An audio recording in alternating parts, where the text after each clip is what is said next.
Tonight's shir, in a certain sense, is really about two themes, although they're really connected, and that's really why I put them together, you know.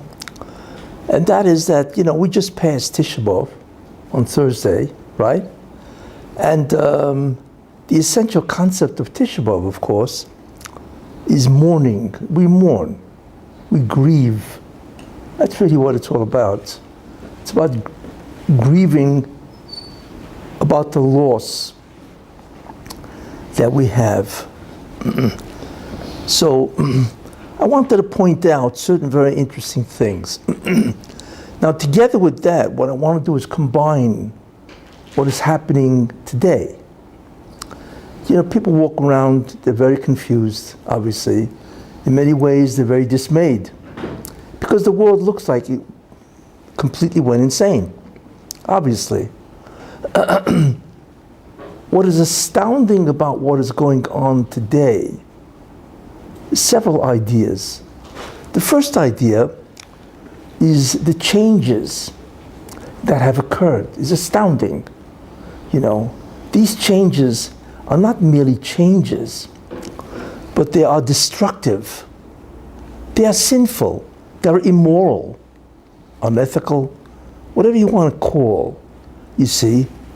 That's the first idea, which is very important to note. The second thing, which is very interesting, is that these changes have occurred with incredible speed. In the last 2.5 years, since Biden took office, America has severely deteriorated. In fact, America is no longer the country that I knew or anybody else knew who's, comes from America. That's the same country. You know, they have proposed and they exhibit insane ideas. You know, we're all familiar, you know, in terms of transgender, LGBTQ. I hope everybody knows what that is. You know, as homosexuals and so on. Then you got to be careful of how you address a person. You know, you got to use the proper pronoun. It's insane, you know. Then this transgender, then the educational system is absolutely incredible, trying to convince 7-year-old kids, well, why do you have to be a boy or girl? You can change it, you know. When you look at what's happening, this is not merely, like I say, merely immoral, sinful, and so on. It is destructive of civilization. These are deal breakers. For what? For civilization. That's what's so astonishing. So it's the type of change and it's the speed of the change. How could all this have happened in 2.5 years? You know, this should have taken hundreds of years. You don't become this way in 2.5 years, especially America, because America, it was always a moral country. It had the right values, not so much religious values, but it had the right social values, you know, that would encourage civilization to flourish, obviously. And now we look at it, it's astounding, you see. So everybody's wondering, what in the world is going on, right? What is it that is going on? I've spoken about this in the past, you know, but I want to bring certain ideas, you know, which will hopefully clarify to a much greater extent what is happening. Now, I include not just America, but also Israel. We are watching something happening in Israel which is very dangerous, because what is happening, the possibility of what is happening can destroy Israel. We're not looking here at a difference of opinion, you know, no. We're looking at a value system that can be destroyed, can be destructive, you know. Israel, in many ways, in certain ways, has become a country of two different people. You see, you call it the right and the left, but it's not only the right and the left, it's that nobody wants to tolerate the other person. I find it interesting that the parallels between America and Israel are stunning. You see, it's not merely that people differ. Neither side or either side won't tolerate the other side. You see, you can have a difference of opinion, but you can still respect the other person's posture or position. Here, people hate each other, and that's the same thing in America. So we are looking, this by the way is the way, I'm not saying it will happen, but this is the way civil wars start. When there's a serious rift in the country, and then it grows and grows, and all of a sudden one side says, you know, we've had enough of you. You know, we think it's a great idea to split, right? You take one side, we'll take the other side. That's exactly what happened in America. And the result was 700,000 people died, and they really split the country. The Russian was Merachem. God had tremendous mercy. I once spoke about this, about America in the Civil War, you see. So he appointed, or he made sure that Lincoln, which had almost no chance of being president, by the way, we don't realize that. I mean, Lincoln really is the greatest president in American history. There's no question about that. Because he saved the Union, as they say, you know. But he was very unlikely to win, which is really very interesting and so on, you know. But of course we know that God runs the show. It's irrelevant what everybody else wants, right? The only vote that counts is God's vote. Everybody else is absolutely irrelevant, which is interesting. How God makes it look like your vote counts, whatever. But that's the Rabbi Shalom. You know, someday when the Mashiach comes, he's going to take credit for all of this. And right now we don't realize what's going on. But these are the things that astonish us. And not only they astonish us, but it's dangerous. This country is in a sakana, really is, you know. There are people that are advocating for what? They're advocating for the overthrow of the government now, you see, which of course is, it's not only anarchy, right, but it's an insurrection. The old word for it used to be treason. It's really what it is. It's called insurrection. And guess what? These people can be tried for treason. It's exactly what it is. In America, same thing. Biden, every day is worse and worse, where he, obviously the guy and his family enriched themselves in bribery. Yeah, but wait a minute, he's getting bribes from where? Communist China. That's an enemy of America. That's called treason. So Biden is not only guilty of taking bribes, he's guilty of treason, which, if I remember correctly, is a death penalty, and so on, you know. So we're looking at the greatest scandal in American history. The president should take, I think he pocketed $30 million or something like that, whatever the latest figures are. It's just astounding what this guy has done, you know. And so really, we live in an astonishing time. And that's what I want to talk about, what all this really means.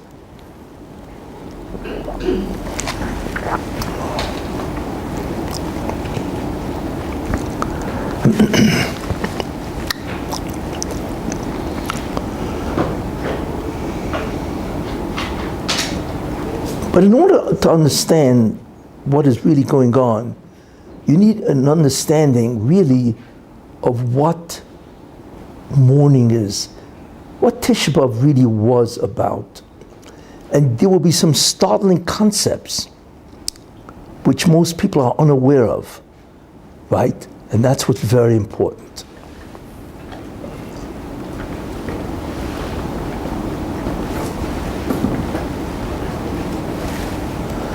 Okay, first idea. The Rabbi Shalom, God, created 5 realities. By the way, I'm now going to tell you the essential concept of Judaism, what it really is, right? I'm going to tell it to you in brief, but it's going to really be the exact concept of what Judaism is. You will understand it from a different perspective, much higher perspective, or maybe a much deeper perspective, you see. And normally if you walk over to somebody and say to them, what is Judaism about? I mean, Judaism is a religion, whatever. What is the essential nature of Judaism? Most people, I would imagine, will say, Well, what it's really about is mitzvahs. Before I continue, I just want to read this. This year should be a merit. This year should be a blessing and a merit for the health and success of the families of Regina Bas Yosef Reuven and Yeshaya ben Yisrael, Benjamin Wolf, Ben Tzvi Hirsch, and Baruch ben Benjamin Wolf. They should all, be successful in the schus of the Shriya. Also, it should be for the Aliyas Neshama of Frida Chaya Bela Bas Yitzchak Tzvi. Amen. And Neshama should have an Aliyah in the merit of this year. Amen.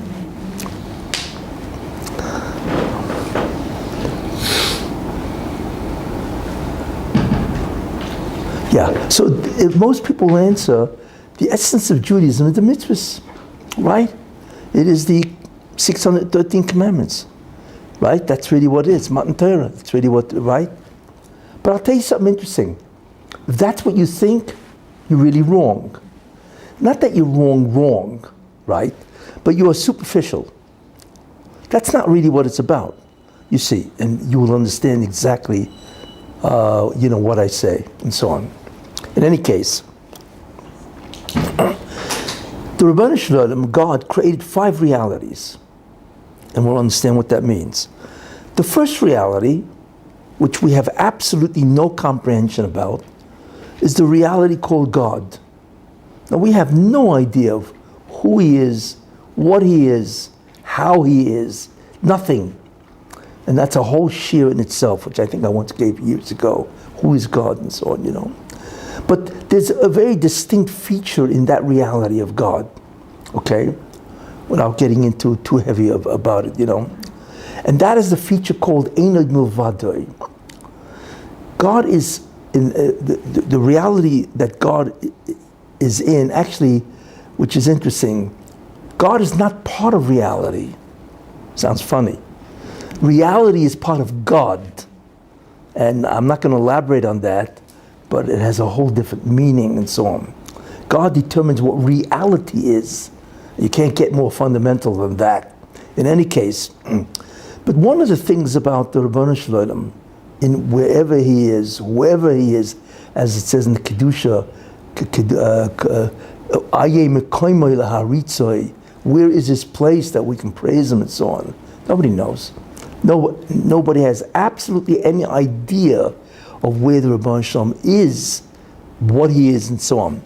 But one of the major features, in fact, in this week's Parsha is V'eschanon, right?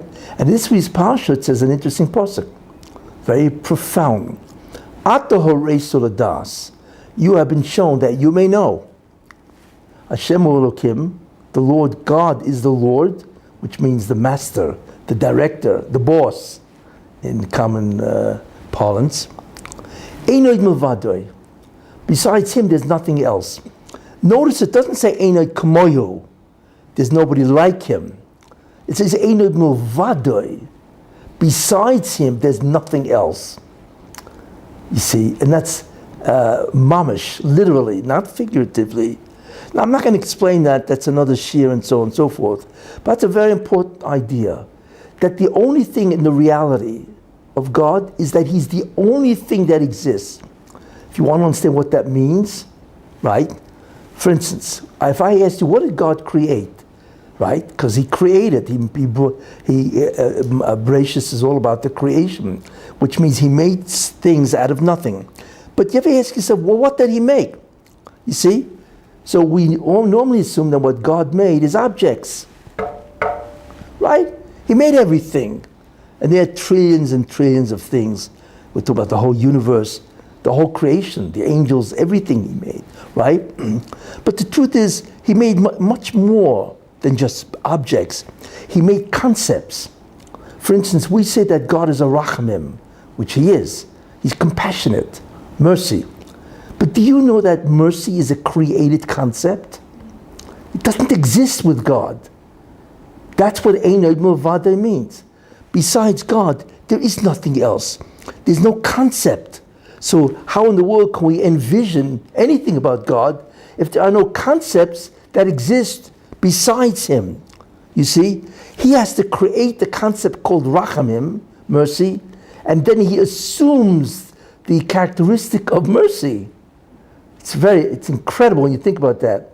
Now, I don't want to go too much into that, but that's how deep is the concept of Einod Mavadoy.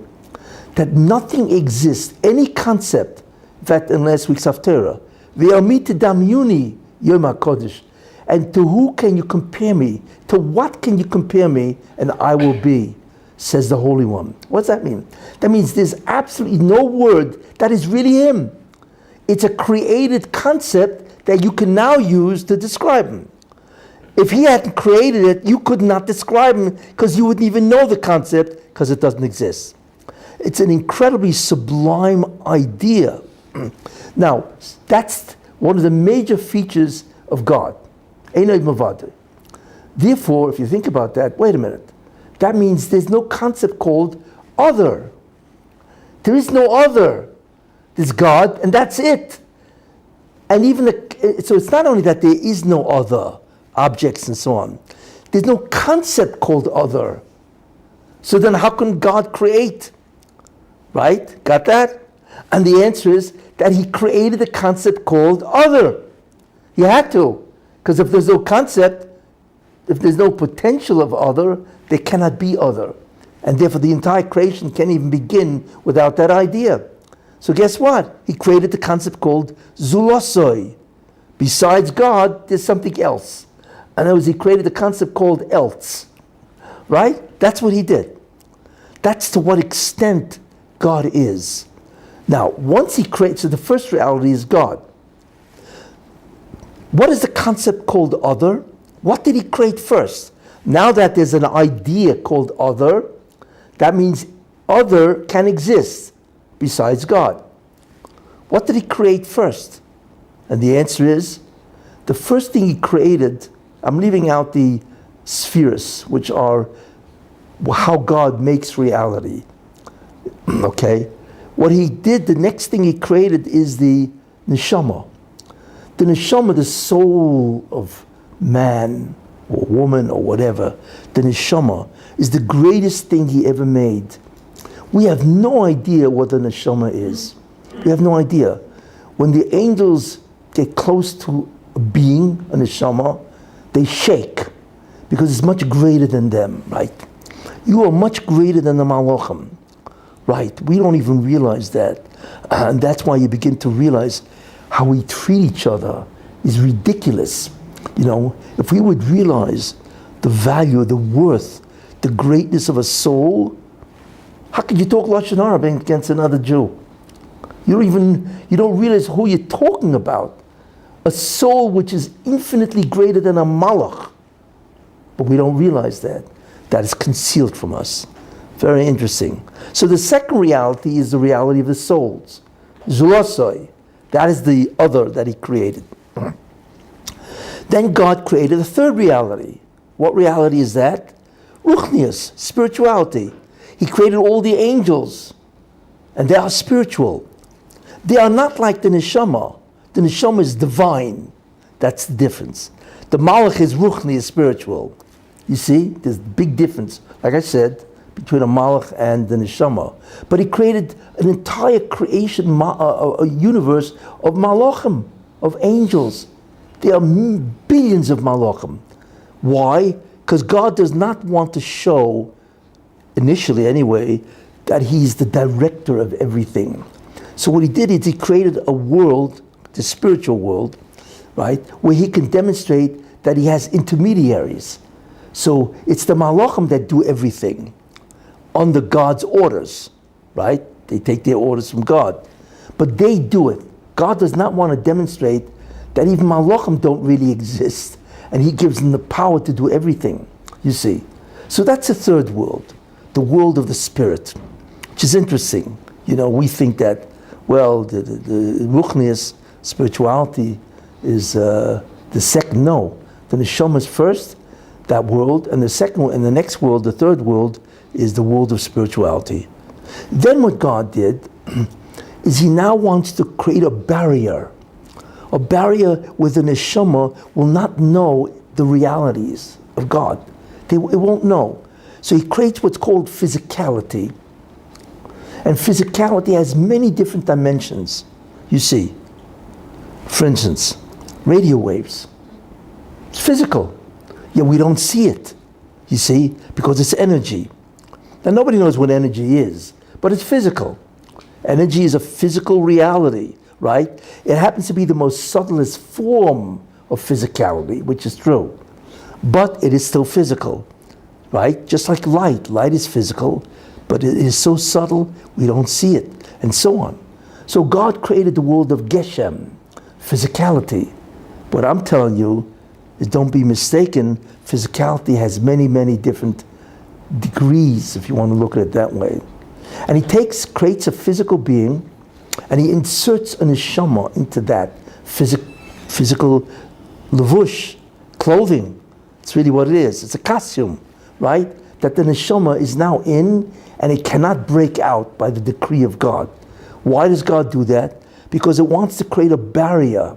He wants to create a barrier where, since we are physical, we do not perceive, not only we do not perceive the world of God, we do not perceive the world of spirit at all. We don't see malachim, right? Obviously, if you do, you're a great candidate for psychiatric consultation, right? But we do not experience the spiritual at all. In any case, so God creates the physical as a barrier because he wants the neshama in that body to be able to discover the reality of the divine. That's what he wants. So obviously, he's going to start him off, right, with a big uncertainty. Now, who was the first one who did that? Who was the first guy that showed up as a physical person? Adam Arishan, the first man, right? He's the first guy, and he shows up and so on. And this is what we see, right? But remember, Adam was physical. What happened? Adam sinned with Chava, his wife. They both sinned. They ate from a tree that they were commanded not to eat, which we know, the story and so on. That's what they did. But wait a minute, what happened?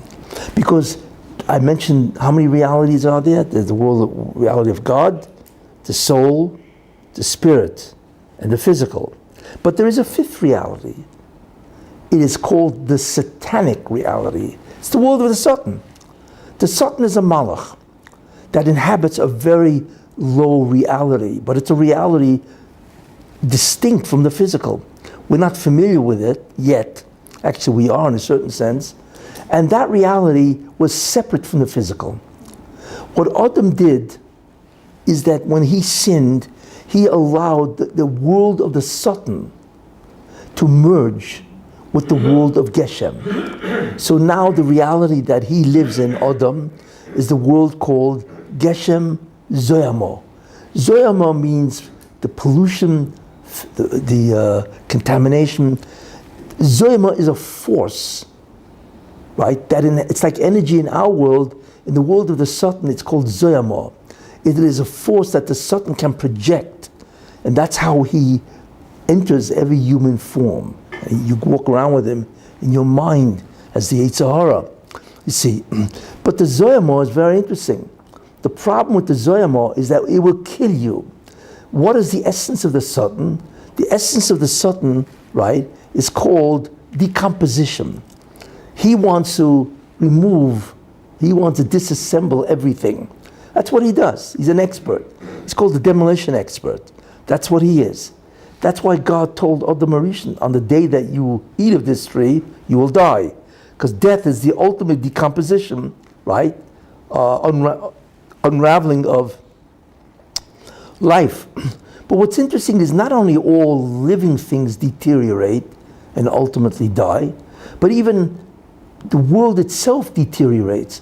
There's a second law of thermodynamics called the law of entropy, which says that if you have an energy, a certain level of energy in a room, and you leave it alone, then that energy will lower and dissipate, and so on. Well, what is that? That's decomposition of energy. Same thing, except it occurs to inorganic matter as opposed to organic matter. You see, in other words, the world that Adam created, which is a tremendous mistake, is that he allowed the world of the Satan to merge with Geshem. So now Adam Arishan is not pure Geshem anymore. He is now Geshem Zoyama. And therefore, he is now subject to death, disease, right? All kinds of negative experiences. It's all the world of the Satan. And we just take a look outside. It's all satanic, and so on. And this was the result of Adam Arishan's sin, because he sinned, and so on. Now, therefore, that changed. What the Rebbe wanted is that Adam Arishan should do this. He wanted him to remain Geshem, physical, without the Zoyama, right? And that Adam Arishan should begin to discover, in ways that the Rebbe arranged, the true realities of God, and so on. That's what he wanted. But so what? Because here's what would have happened, and this is the key to Judaism. Had Adam Arishan not done the sin, then his body, which was physical, but it wasn't the same physicality as us, obviously, because he had no Zoyama in him. This was before the sin. So if he has no Zoyama, he's not subject to death. He lives forever, right? There's no disease. Everything is phenomenal. Nothing is bad, right, in his world. But what God wanted him to do is to realize the divine, the true realities of the spirit and the divine, and so on, which he failed. So what did the Rebbe say? What would have happened had he done that? Then his body, which was physical, would have become ruchni, right? His physical body, not his neshama, because neshama was incredible, but his physical body would have changed, you see, and become like a malach. And it would have proceeded, and it would take a couple of thousand years, which I'm not going to go into, and then all of a sudden, he would no longer be spiritual, right? He would be divine, and he would be a pure neshama in Olam Haba. We don't know what the future world is, but it is not a world of angels, really. It is a world that you need to be a divine being, Zulosoi, in order to be there. You see, we have no idea. And that is the appropriate world that the neshama, at its inception, would have inhabited. But God subjected it to a test, right, where he enwrapped it in physicality. But ultimately, when the neshama in the body does the mitzvahs, and Adam Rishon had the first mitzvah, he would have changed. Realities would have gone from the lowest to the highest. That's the essence of Judaism. That is called tikkun, rectification. And what God wants is that the soul should rectify the realities that it inhabits. You see? So initially it was Geshem, physicality, and had he done the mitzvah, he would have changed into a higher world which is spiritual. In Kabbalah it's called Olam Yitzira. Then that would have gone into a higher world called Olam Bria, you see, until he would have left the spiritual, and he would have entered Olam Haba, which is for divine beings. You see? And that world is beyond comprehension. Like it says in the Gemara, Ayin lo yiru aso. The eye has never beheld what is stored up for the righteous in the future world. It's a different reality. There's no spirituality there. You see, there's no physicality. Forget about the Zoyama. That's certainly God, right? But there is the world of the divine. And it's not our world. We have no idea. It is beyond belief reality. I like to say it's very simple, right? It is infinite bliss eternally, right? That's what it is. That's what it is to be a Zulosai, of which we basically all are. In any case, but since Adam Rishon introduced the Zoyama, right? He introduced the Zoyama. So therefore, you can't do that anymore. The body cannot change, no matter how many mitzvahs you do. Why? Because zikoch, to purify the body, is what he should have done. But if the body is now inhabited by the Zoyama, you cannot purify Zoyama. You got to get rid of it. You know, imagine you move into a house, right? And the former tenant left all his garbage furniture. So you can't decorate the house at all. You got to get rid of the junk furniture. Same idea. Before you can begin to change, you need to get rid of the Zoyama. That's the tikkun that we are involved in. To get rid of Adam Rishon's Zoyama.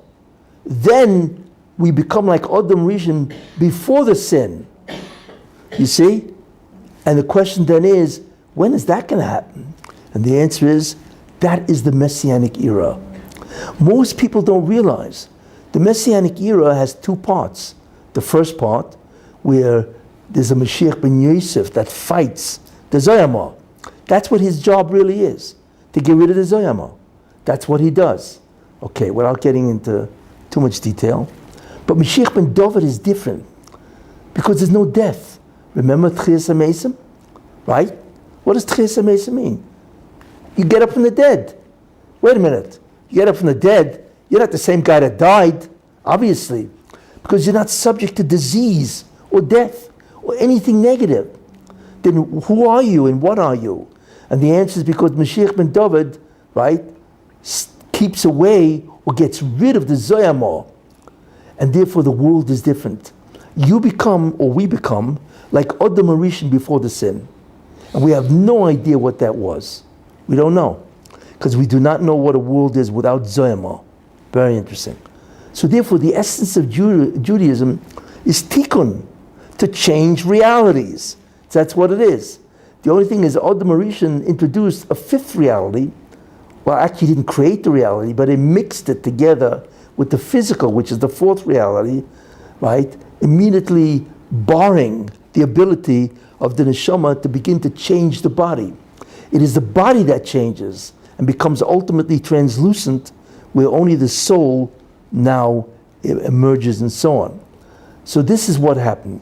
So that's what Judaism really is. What do we begin to see? Very important description. We now understand Judaism is really, well, the Rebbeinu Shem wants us to change reality from physical with Zoyama, get rid of the Zoyama, and then in the Moshe Mashiach, you will be physical, right? And then once there's no Zoyama in your body, then God will unleash the mitzvahs that you did, right? And the neshama grows because of that, and all of a sudden has the power to purify the body. And it goes from one reality to the next until you wind up in Olam Haba. That's it. That's what Judaism is. So what you realize is that the mitzvahs is really a trigger. It's an enabler, you see, of the neshama to purify the body. But it's not the purpose. You know what I'm saying? The purpose is tikkun, done through the mitzvahs. You see? That's what really is Judaism really all about. Look, it's a much different conception than what most people have. But this is the bottom line. Okay. Now, but that's tragic. What Adam Rishon did is tragic.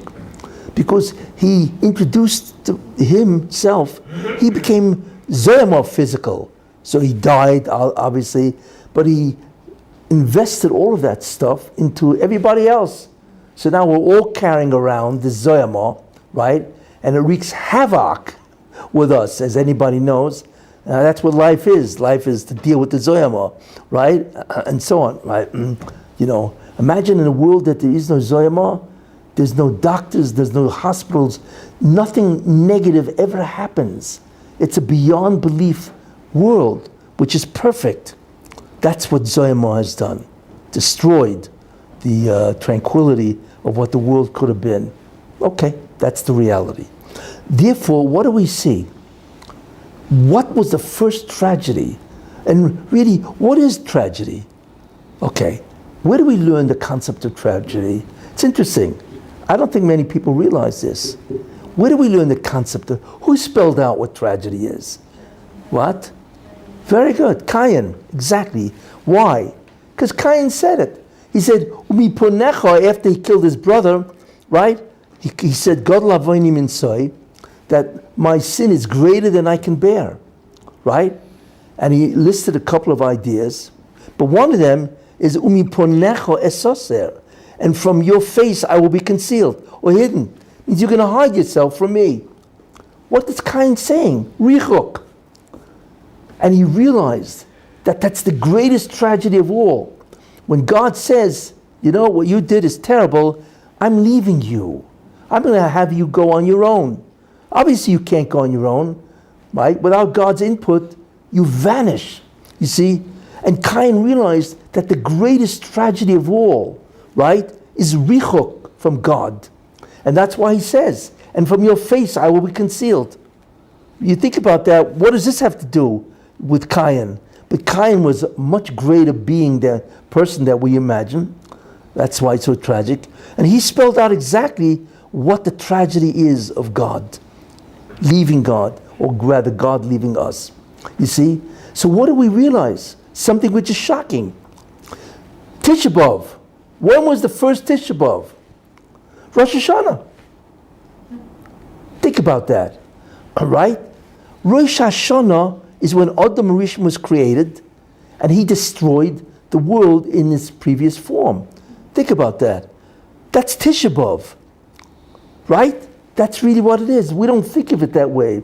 But he introduced a measure in the world that was incredibly bad because he introduced negativity, damage, decomposition to the world, pain, suffering, agony, anguish. Can't spell it out more than that. That was his product.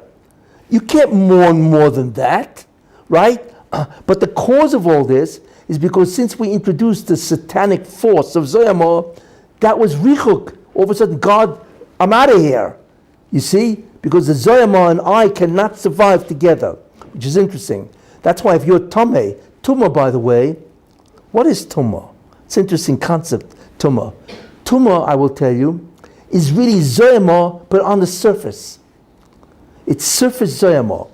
We are pervaded by Zoyamah, even though you don't realize that. But the surface of the Zoyamah is, Zoyamah saturates the body. Right, and you can't measure it because it's a spiritual force, right? But wait a minute, can you get rid of it? Because really the Rebbe Shem and the Zoyamah cannot tolerate each other. That's why you have matter and antimatter. That's the analog of this.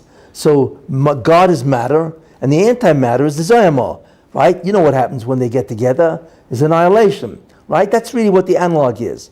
Anyway, so therefore God cannot tolerate Tumah. That's why if you are Tumah, you cannot go into the Beis HaMikdash. Because the Shekhinah was in the Beis HaMikdash, and you're Tumah, right? You can't go in. What God did is very interesting. He said, okay, obviously then how in the world can you go into a Beis HaMikdash? So you know what I'm going to do? I'm going to allow you to remove the Zoyamah from your surface. It'll be in you, but at least it won't be on your surface, and now you can walk into the Beis HaMikdash. That's what Tumah is. Tumah is surface Zoyamah, which can be removed by a mikveh, paraduma, whatever. Therefore, we can now associate with God. Isn't that interesting? That's really what it is. Now you understand the origin of the whole concept of Tumah and so on. That's why it exists. Because when you look at Taharas, which is the Mishnaic tractates of Tumah V'Tara, it's unbelievable, this concept of Tumah, that it travels, it has an origin. I don't want to get into all the laws. What is this? What kind of reality is Tumah? You know? And a woman becomes Tomei once a month. She has to go to the mikveh. Men become Tomei, and so on. Excuse me, what does Tumah have to do with religion? Right? There's no religion in the world that has the concept of a Tumah force. And the answer is, well, guess what? That's what the Zoyamah is. That's exactly what Adam Rishon did. You see? But what God did is a chesed that He allowed us the ability to remove the surface Zoyamah. So now it's inside. Okay, now you can go into the Beis HaMikdash, you can touch them and so on. In any case, this is the problem. So the first Tisha B'Av is really Rosh Hashanah. That's shocking when you think about that, right? Why? Because it allowed Zoyamah to enter the Bria. Terrible. And therefore, like Cain said, Umiponecho esoser, I will be concealed from your face. When you think about it, it's an incredible concept. Okay, now, wait a minute. If that's the case, so what's the main job of the Jew? Because he's got the job, right? His main job is to do what? Get rid of the Zoyamah. Because Zikr cannot happen as long as the Zoyamah is in you. So we got to get rid of the Zoyamah in order to do what? begin the neshama, the power to change the physical into spiritual, into the divine. You see? Did that ever happen? Of course it did. Right? Don't shake your head. Of course it did. Where? This is the whole concept of Passover. Pesach, right? There's an interesting Gemara in Masechta Shabbos. Now remember, it's a Gemara, right? It's not a Zoya, which is so shocking. The Gemara says that when the Jews stood at Har Sinai, now you begin to understand what's going on. Nifsika Zoyama shel Nachash. That the Zoyama of the Nachash, of the snake, right? That's the Satan, right? Nifsika ceased to operate. Still there, but it no longer had the ability to operate. Amazing. That's what the Jews were at the Mount Sinai. But that's incredible. You see, they're not human like us. They had Zoyama, but it wasn't operative. It didn't operate, so therefore it couldn't decompose them. You see, what was the next stage? Had the Jews not done the Chet Egel, they would have evicted the Zoyama from the human body. Right. That's what the Gemara, it's a Gemara, it's not a Zoya. Right? Nifsika Zoyama shel Nachash. That the Zoyama of the snake, Satan, right, stopped operating. That was stage one. You see? So now you understand what the 49 days is. In fact, it says that when you read the Sphira, Zoyama, that the Bershom should remove the Zoyama. Actually, it says that in the Tefillah. You see? So what they did for 49 days, they removed the 49 levels of Tumah, because there's Memtesh Shari Tumah, right? And therefore they removed slowly, or they made inoperative the Zoyama. The problem was when they did the Chet Egel, they restored the Zoyama. And now we got to go through 4,000 years of misery in order to kick out the Zoyama, because that's really what we're doing. They did it by suffering. I don't want to go into how did they do this? Because this is a spiritual task, right? This is not, it's not like dig a hole. No. How do you spiritually remove Zoyama, which itself is all spiritual? Satan. Anyway, I'm not going to go into that. If you're interested, I gave a 6-part series on my website, TorahThinking.org. There's 575 shurim on that website, TorahThinking.org. And I gave a Passover shir, 6 installments, that explains the Zoyama, what Pesach really is, and so on. In any case, but that's what they did. So we see, therefore, that the Jews were successful, at least initially, in removing the Zoyama. Amazing. But since they did the Chet Egel, they restored it. You see, when was the Chet Egel done? Remember what first Tisha B'Av was? Rosh Hashanah. When is the second Tisha B'Av? Shiva Asar B'Tammuz.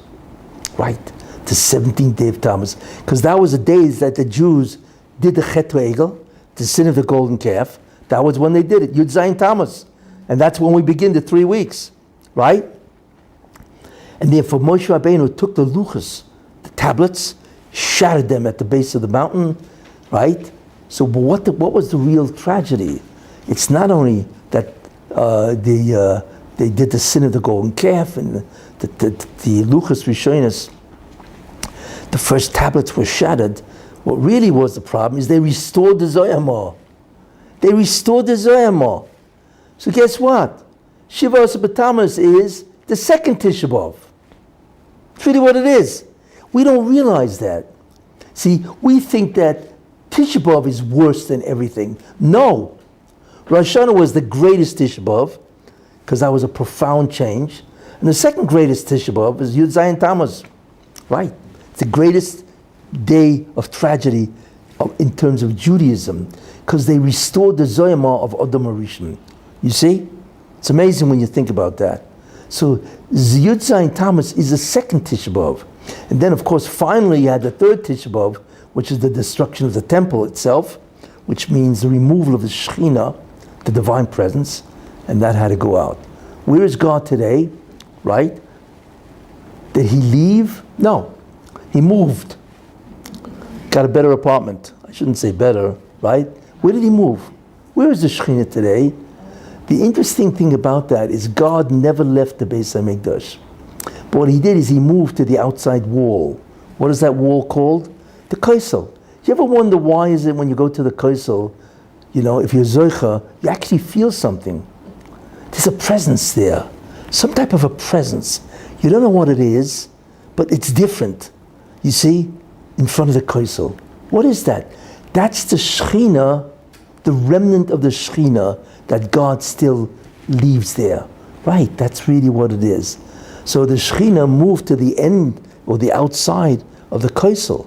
You see? Now you understand what you're experiencing. You see? That's really what it is. So thank God, at least God is still here, although he's in Golus, just like we, because when he moves from the Evan Shasiyah to the outside wall, that's the exile of the Shekhinah. But in any case, therefore that's where we're at. Now, what does all this have to do with current events? I've explained, I hope adequately, what Judaism is on a whole different perspective, right? And how we look at Judaism, what it really is, the concept of the neshama, what Olam Haba really is, the malachim, and so on. But Yud Zayin Tammuz, let's go back to that, right? What does that have to do with current events? Okay. July 4th, 1776, right? What is July 4th, 1776? Birthday of America. That's when Thomas Jefferson, if I remember my history, introduced the Declaration of Independence. That's considered the birthday of America. In fact, when astrologers, I should say, write these charts, they put down the birthday of America as July 4th, 1776, right? That's what it is. Now you can ask yourself, that's interesting.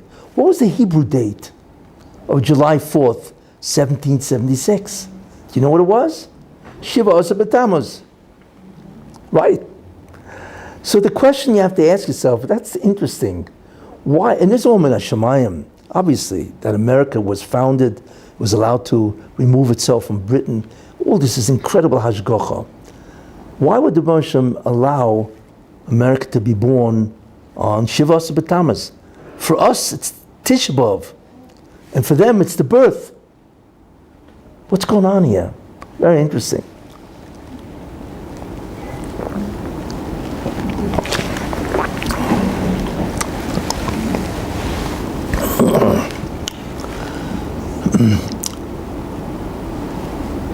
What we see from here is that there is a connection. There's a connection between, in terms of the avodah of the Judaism, and America. It's interesting. So therefore, America has to be born on the day, basically, of Tisha B'Av, of the Jews, which we now understand, because that's when the Zoyama re-entered the physical world. But what is that? What's the connection? What seems to have happened is a bunch of more than 200 years ago is saying, you, America, will be born on the day of the greatest tragedy. Why? Because in the end of time, right before the Mashiach, America has a responsibility to do what? To straighten out the world. You will provide some type of a tikkun, you see, to the Zoyama. Right? Yeah, it's strange, right? What does that mean? Okay.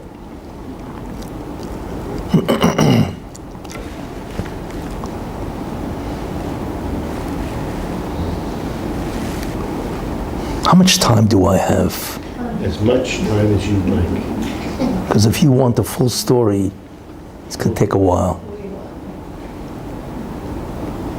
Okay.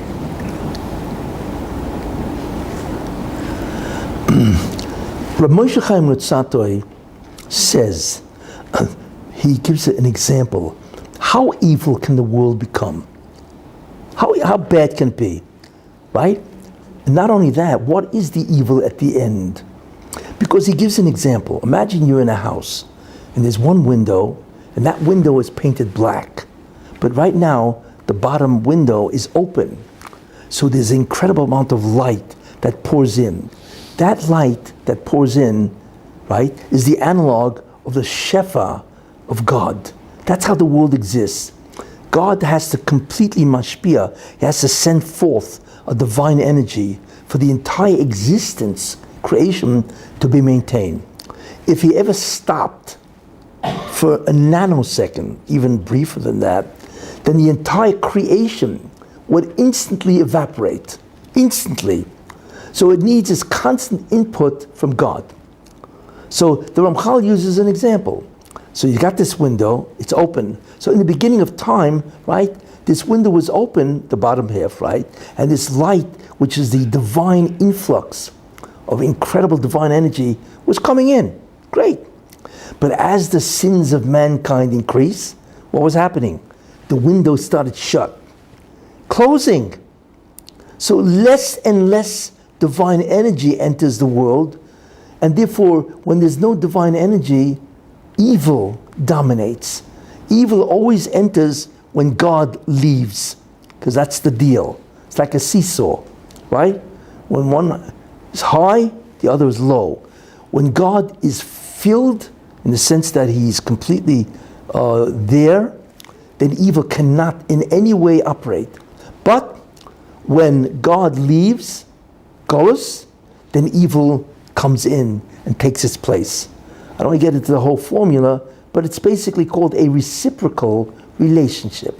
That's what it is. In any case, so as mankind sins, what's happening? The window is slowly closing until right before the Mashiach.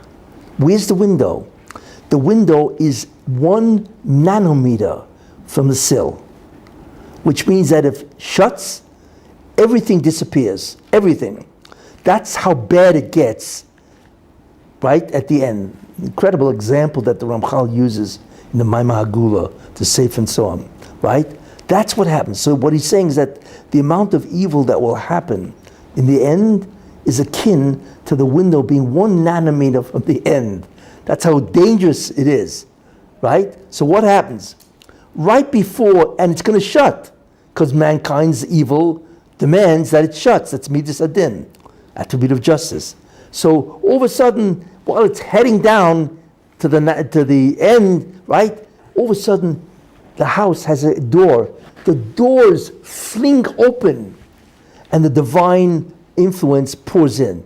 That's the Messianic era. That's it. So the world is not destroyed, because not only is there light, the windows don't open. The window shuts, but we don't care, because it now comes in through the doors, right? So the entire world is filled with the knowledge of God. I'm not going to go into that, but that's the analog, the analogy that he uses. Very interesting analogy and so on, you see. But the question, what the Ramchal says now is very interesting. He says, what does that mean? He says when the window is down to a nanometer, right, then evil is no longer what it looks like. He says, as the window is closing, then evil is called the Memtesh Shari Tumah, right? It's a 49 levels of Tumah, bad, evil, whatever, right? What is that about? That's mostly about Taiva and Gaiva, or the normal sins of man. But when you're down to the bottom, it takes on a new form of evil. What is that form of evil? So the Ramchal says that is the Nun Shari Tumah, which is incredible. That is the worst. That's the end. What does that evil look like? So what's interesting is what the Torah says. The Torah actually brings down the 4 types of evil, right? It's going to characterize 4 types of evil.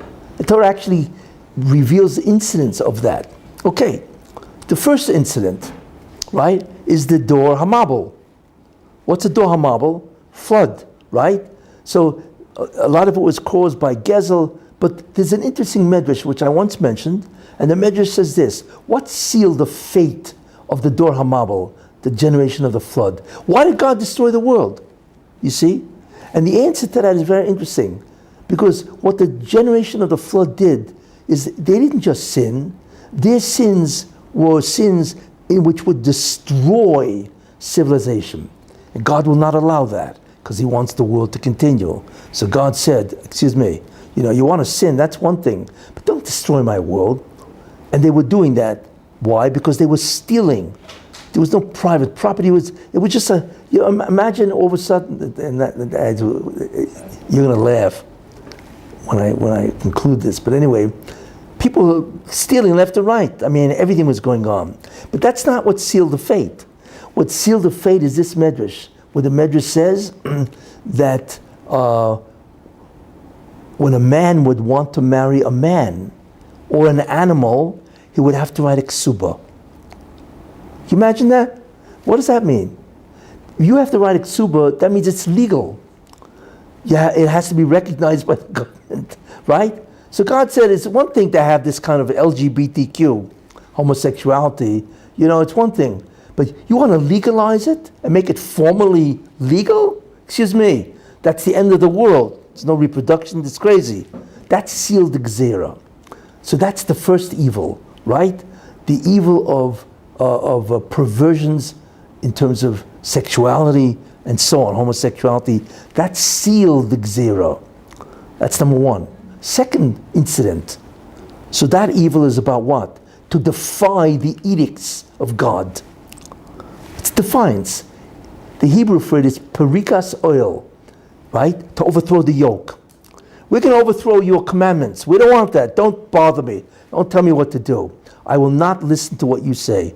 That's perikas oil, to overthrow the yoke of God's commandments. That's number one. Number two, second idea, right, is the dohaflaga. What did they want to do? Build a tower, right? They wanted to kill God. Why else would you do a tower? They wanted to kill God, right? So again, it's about God, but it's not defying his commandments. It is about wanting to kill him, right? Why else would they build a tower? Third idea, Paroi. Moshe Rabbeinu says, let my people go. And Paroi says, what do you mean, who's God? I'm God.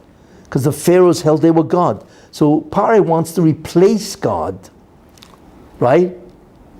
And then finally, so what do we have? To defy God, to kill God, to replace God. So what's left? One more. You have to kill the ambassadors of God. Who are they? The Jews. Therefore we find Nimrod throws Avram Avinu into Kivshan Eish, into a furnace, right? Which was incredible. Why? Because he realized who Avram Avinu was, in the sense that Avram Avinu wants to introduce a new form of worship, right?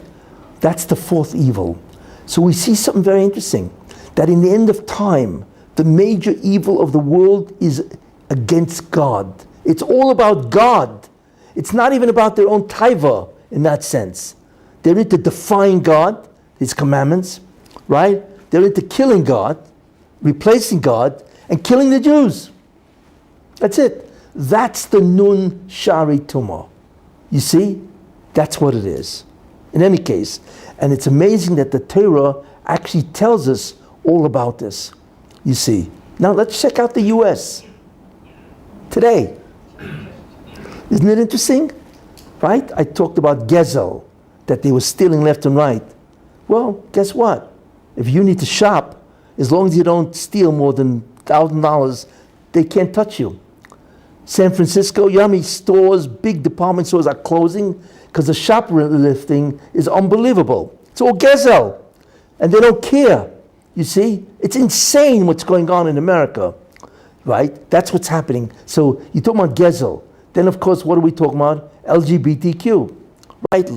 Lesbians, whatever. I don't want to get into the whole Rosh Davis and so on, right? America is a country that is completely perverse. It's unbelievable. And it's not only perverse, right? Now, if you are not a homosexual, you're looked down on. I don't know if you realize what's going on there. It's like, that's not only acceptable, it's preferable, you see. And it's all about, and then there's transgender, where they're telling 7-year-old kids, why not change your gender? It's beyond belief what is going on, you see. So that's the concept of the Dohaflaga. Then they want to kill God. I don't know if you know it, but religion is dying in America, just like it's dying in Europe, right? Europe, 90% of the churches are empty, right? That's what's happening. Nobody goes to church. The only one who goes to church is the tourists, because he wants to see the windows. All right? There's nobody praying in the churches in Europe. And America used to be 60, 70% religious. Right? And now it's down to 30%. That's it. They don't, the amount of atheism is incredible, you see. In any case, so then they want to replace God. The Democratic Party is paroi. Who are you? Who's God? I am the one who determines everything. The Democratic Party wants to destroy America, including Biden, who is obviously a puppet of the Democratic Party. They want to destroy America, turn it to a communist regime, where obviously it's a complete dictatorship and so on, right? In other words, they want to replace God. That's basically what they want. And therefore there's a tremendous hatred of religion. Anti-Semitism is tremendously rising. Well, who's that? That's Avraham Avinu. So when you think about it, amazingly so, all four evils dominate America. And of course, America, it really dominates, right, with abortions. They went crazy when the Supreme Court removed Roe versus Wade, you see. But if you think about it, it's just incredible how in 1973, they allowed a woman to kill her kid right up to the time of birth. You realize what that means? That's infanticide. It's unbelievable how they can. And then the people that are saying, well, within 24 hours, if a woman wants to talk to a doctor and they both decide, let's kill the kid after it's born. That's murder. Yet they were fine with that. And so on. That's all part of the defiance of human life and so on. You see. Any case, so that's what's happening. The evil that the Ramchal talks about now exists, you see. And unfortunately, Israel always copies America. That's the problem with Israel. And that's what's happening here. The homosexuality and so on, the defiance and so on, in terms of what's happening in Israel. Now I want to tell you something. Because the question we now have to explore is, wait a minute, America's supposed to get rid of all this? How? It's completely dominated by these forces.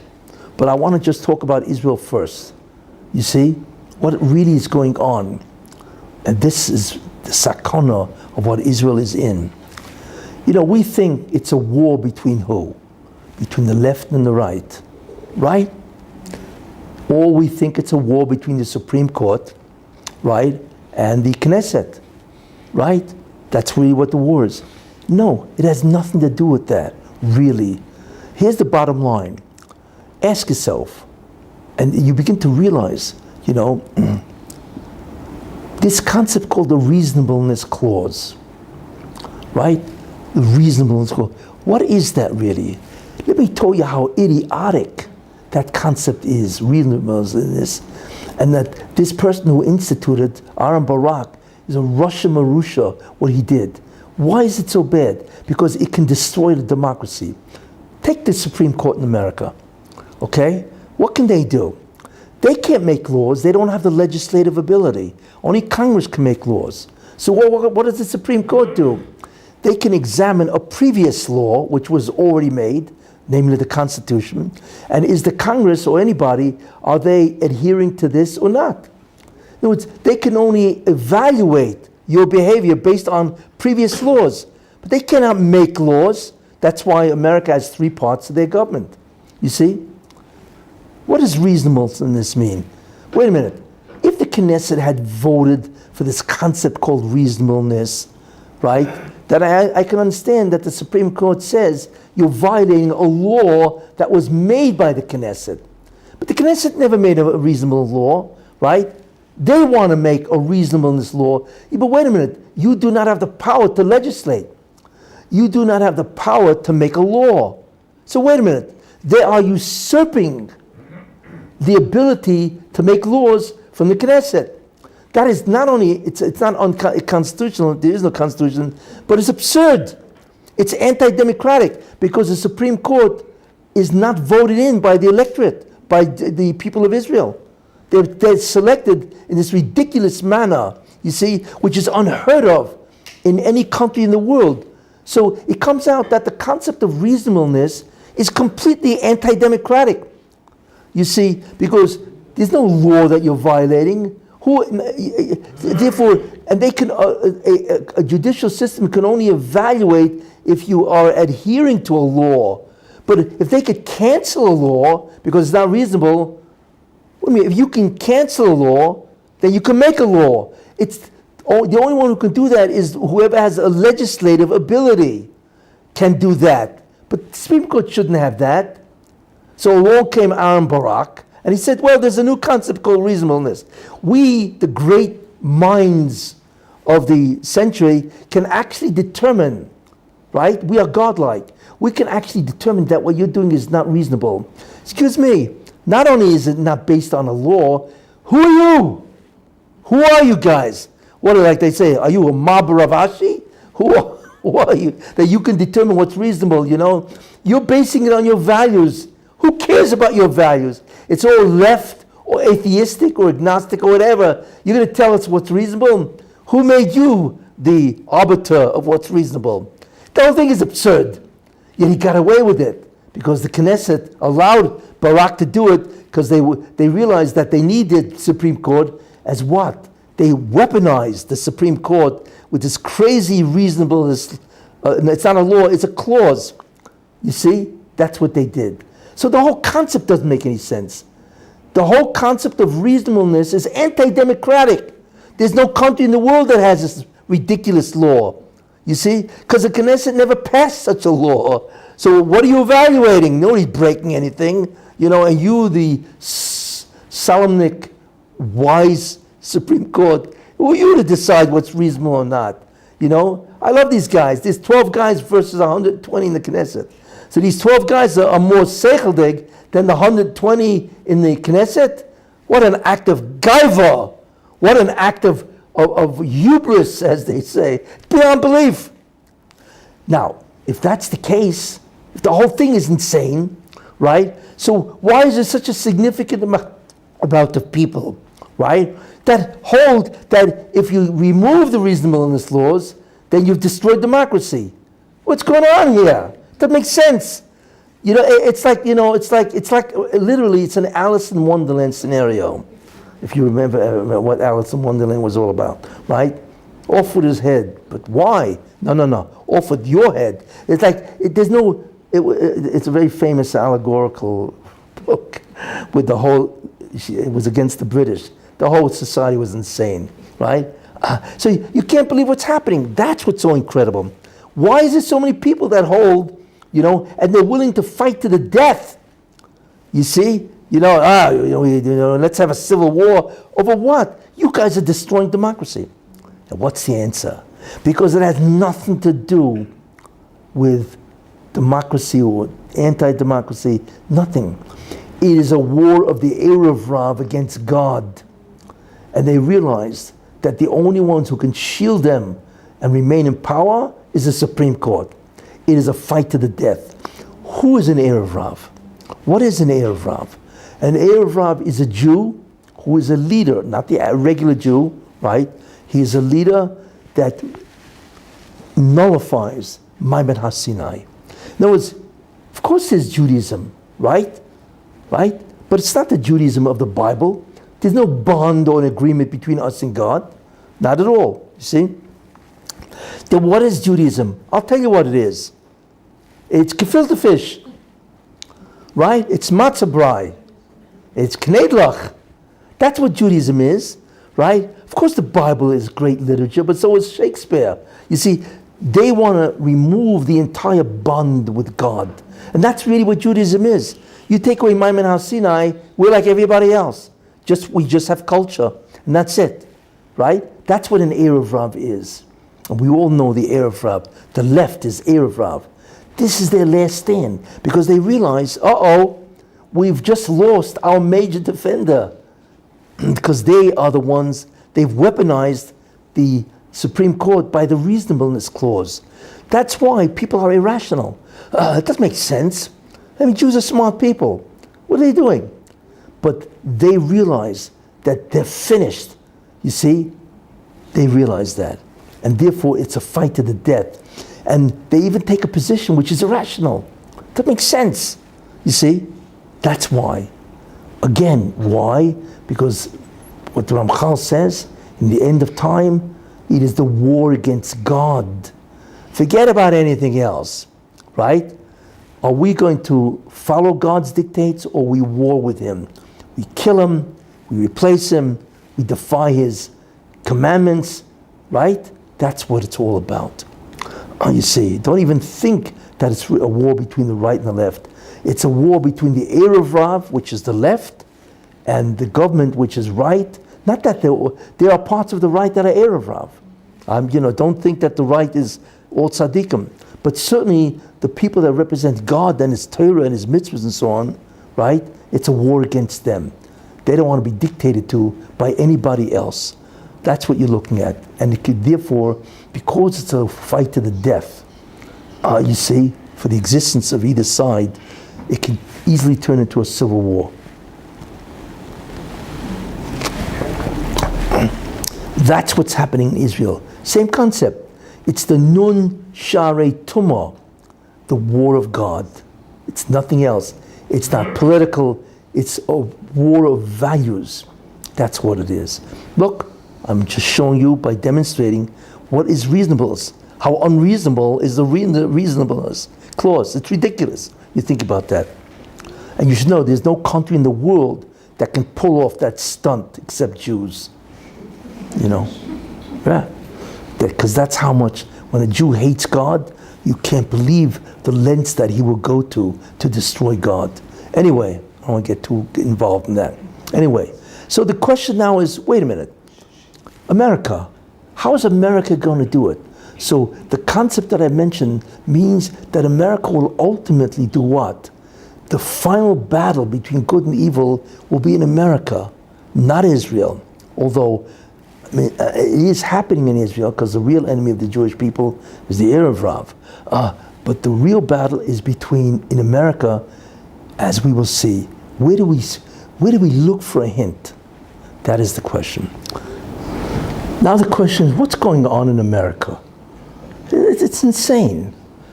Because like I said, what's astonishing is the level of degradation, descent. It's unbelievable. Like I said, you now understand. We are watching the Nun Sharei Tumah, which is what I began to introduce. The window is 1 nanometer from the sill. And that's why you see all these kinds of evil. Now, what's going to stop it? And now I want to explain what is going on in America. In last week's Parsha, Moshe Rabbeinu mentions the history. It goes through that they killed Sichon, king of Og Melech HaBashan, and so on, He mentions all that, the travels and so on. But then he mentions HaSeir, the mountain of Seir, which we know is the inheritance of Esav, Moshe Rabbeinu says. But what was strange about what Moshe Rabbeinu said, right, is he calls Esav our brother. He didn't call anybody else our brother, right? But wait a minute. Okay, biologically Esav is a brother, that's true. But why would you call him our brother? He says it twice. He calls Esav our brother. You see? That's strange. Esav is a Russia. It's incredible. Esav wanted to kill Yaakov, right? He became obviously non-religious. He's no more Jewish, that's for sure, and so on, Why would Moshe Rabbeinu refer, and this is hundreds of years later, after Yaakov and Esav, several hundred years later, why would he refer to Esav from Mount Seir, as our brother? Was this an accident? No. Obviously, the Torah is divine. If Moshe Rabbeinu is calling him our brother, there's some incredible mystery here that needs to be revealed. What is that? Now, I've spoken about this in the past, but I want to show you, to a certain extent, what the results of this is. The real idea comes from, in Parshas Chukas, in Revi'i, Moshe Rabbeinu sends a message to the king of Esav, or the king of Edom, because that's what he was called then, Edom, right? And he says the following, he says, listen, we want to pass through your land because we want to go up. Edom is near the area of Eilat. So if you go up from Edom, instead of going all the way to the Jordan and then crossing, why do you have to go so far? You go straight up Eilat, right into Israel. So he said, let us pass your lands. We won't invade anything. We won't trouble you. Just let us go in. He says that in Chukas, in Rabbi, right? But he says it in a very funny way. He says, Koyoma ochicha Yisrael. Thus says your brother Israel. There you are again, your brother Israel. Now we could say, well, maybe he's trying to butter him up by saying, you remember we used to be brothers, biological brothers and so on, even though you're so far away, right? Okay, fine, right? So that's what we would think. No, that's not what Moshe Rabbeinu says. How do we find out what Moshe Rabbeinu really says? So we need to look Rashi. Rashi says something which is absolutely stunning. And I dare say most people have no idea what Rashi's saying, other than the simple meaning. Here's what Rashi says. What was Moshe trying to prove by calling his brother? So Rashi says, Loma, why does Moshe Rabbeinu mention brotherhood? For what? Not because he wanted to butter him up, because he had a taina to Edom. What was the taina? This is what Rashi says. This is a Rashi. So here's what Rashi says. Because Moshe Rabbeinu says, there was a decree that God gave to Avraham Avinu, that your children will be in the land that they don't know 400 years, right? And they will go out, they will be slaves there, and so on, and then they will go out. Fine. Who was the recipient of that decree? So we would say, well, obviously Yaakov and his descendants, the Jews. So Rashi says, this is Moshe Rabbeinu. Says, who was the recipient? Yaakov and Esav. Esav also should have gone to Egypt and been a slave there, right? Because that decree that God said, for whatever, without going into the reason and so on, applied to Yaakov and Esav, the sons of Yitzchak. Makes sense? So what did your father Esav do? He's talking to Edom, right? He took the whole task of going to Egypt and he threw it on Yaakov and he said, hey, you do it. I'm out of here, right? So we had to become slaves because the Gzera of 400 years of slaves, devolved upon us. So at least do us a favor and let's go to Israel the normal way without having to go all around to the Jordan. You see, that's what Moshe Rabbeinu was saying. He had a taina. At least do us a favor, right? We did you a favor. We took on the brunt of the whole Gzera of 400 years in slavery. That's what he meant, brotherhood. Yeah, but wait a minute. What's going on here, right? The Gzera of God saying to Avraham Avinu, your children will be slaves in the land, right? Arbamesh, 400 years, ve'inu esom, and they will afflict them and so on, is part of the tikkun process, isn't it? There's nothing that God wants more than to bring the tikkun to creation. He's not interested in all the advancements of civilization. God is fixed on that. He wants to bring the world to the end, the tikkun, right?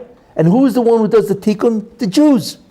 So therefore, obviously, without going into it, right, the Jews had to go to Egypt, right? For what purpose? Well, we know, because they accomplished it. Remember when they stood at Mount Torah, right? They had made the Zoyama inoperative. So in some way, the slavery in Egypt would have taken the Zoyama and make it inoperative. And eventually they would have evicted it had they not done the sin of the golden calf. So it comes out that Esav is part of the tikkun process. It's amazing. What? Esav is part of the tikkun process? How's that possible? Just follow the logic.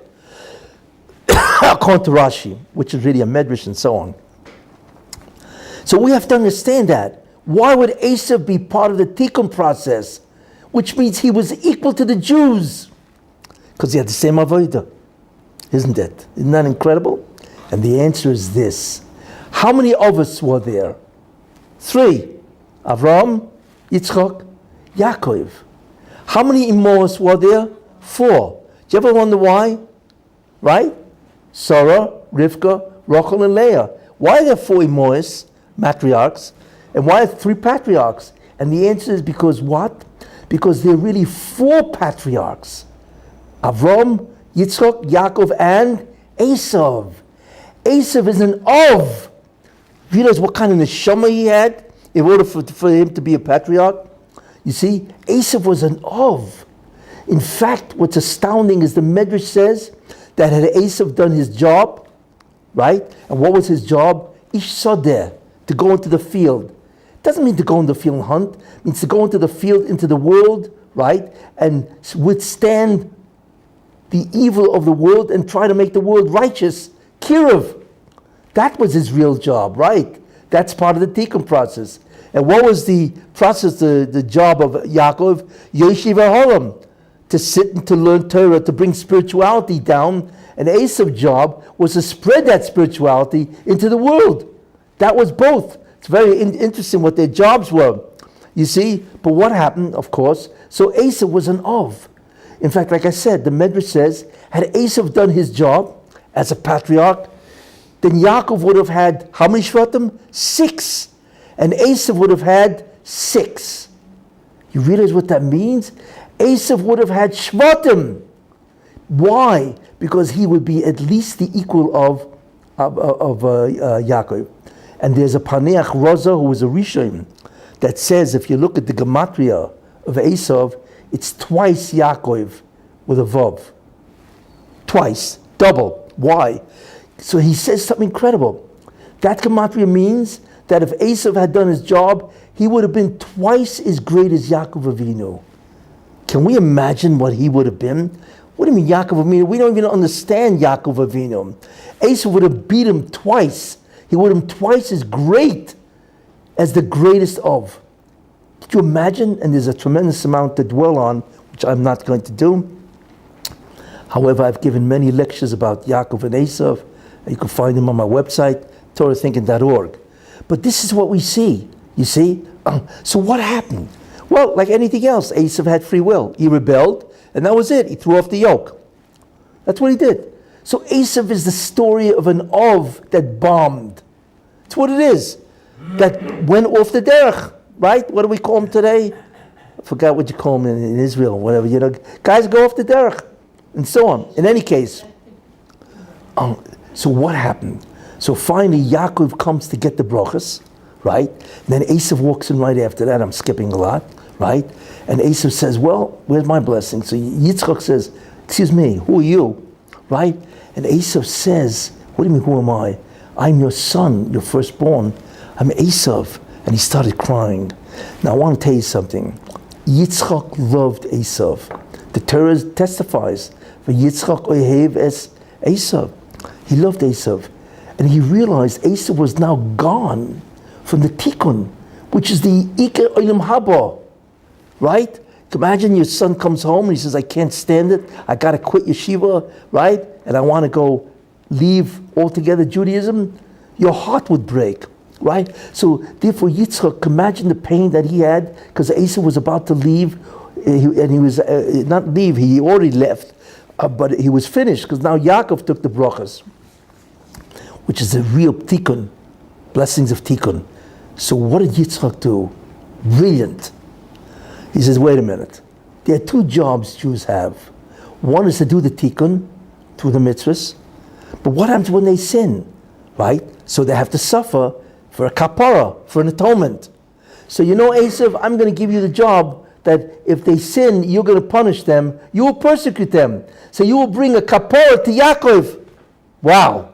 Because that's what they need. And since you're bringing a kapara, that's part of the tikkun. So in that way, he was able to keep Esav in the tikkun process, right? Which is amazing. And therefore, he remained the brother of Yaakov. You don't realize what Yitzchak did now, but really what happened. So toward the end, right, you know, Esav, he wants to meet Yaakov, and he's coming with 400 guys to kill him. Torah says that, right? And Yaakov was, Vayira Yaakov me'oid, Yaakov was frightened, obviously. I mean, he was a gibor, I mean, he's not a simple guy, and so on, right? But Esav meets him, gives him a kiss, And Rabbi Shimon Bar Yochai says that was a real kiss. He changed his mind. He had a change of heart. Where do you see that? Because he says to Yaakov Avinu, Yehi lecha asher loch, let that which is yours be yours. Which means that even though I came to kill you because you stole my blessings, you can keep it. I'm moichlet. He gave it back to Yaakov. Rashi says this. Mikan hoidal brachas. You see, that Esav admitted, right, to Yaakov, you can keep the blessings. That means Esav did tshuva. He was coming to kill Yaakov Avinu, right? Instead he did tshuva, and he said, Yaakov, you get the brachas. You see? So what should Yaakov have done? He said, wait a minute. This doesn't make any sense. Esav is about to do tshuva, right? I got to push him to the end. How? I'm going to give him my daughter Dinah. Dinah was a very interesting girl.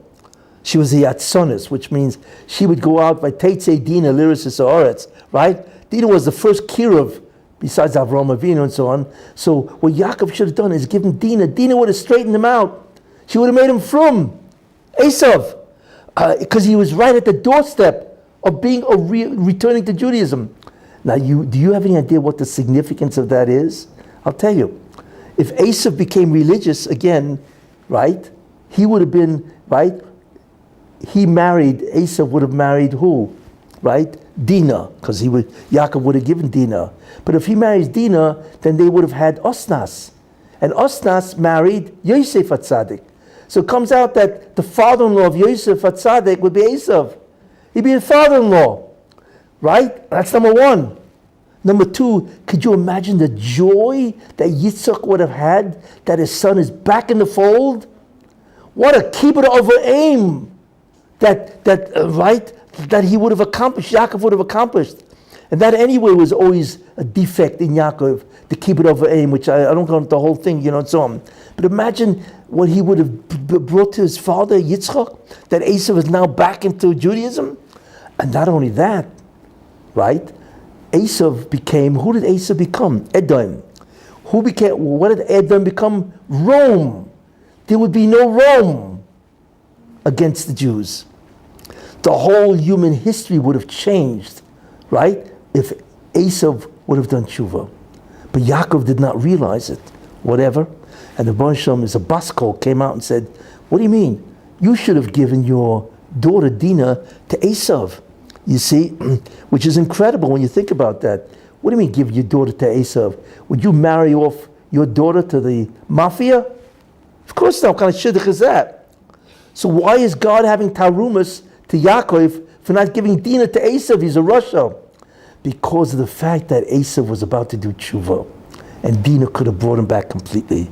So Baruch Shem said, because you didn't do that, then Dinah will be abducted by Shechem and violated. That was an oynish. But why would the Rebbeinu Shem punish Yaakov Avinu? Because that's, I'm telling you, what would have happened that Esav done tshuva. Anyway, so the story is, which is really amazing, because the pasuk right after the meeting, it says Vayelech, right? It's a pasuk there that it says that, and Esav returned to Seir. Esav returned ledarkoi, to his derech, and he went to Mount Seir. So that it should have said, right, that he just returned to Seir. What do you mean returned to his way? His way in evil, because he didn't do tshuva. So the Baruch Shem looks at Esav and says, you know, you want to do tshuva. You want to become part of the tikkun process, which would have saved the Jews so much agony, destruction, and sorrows.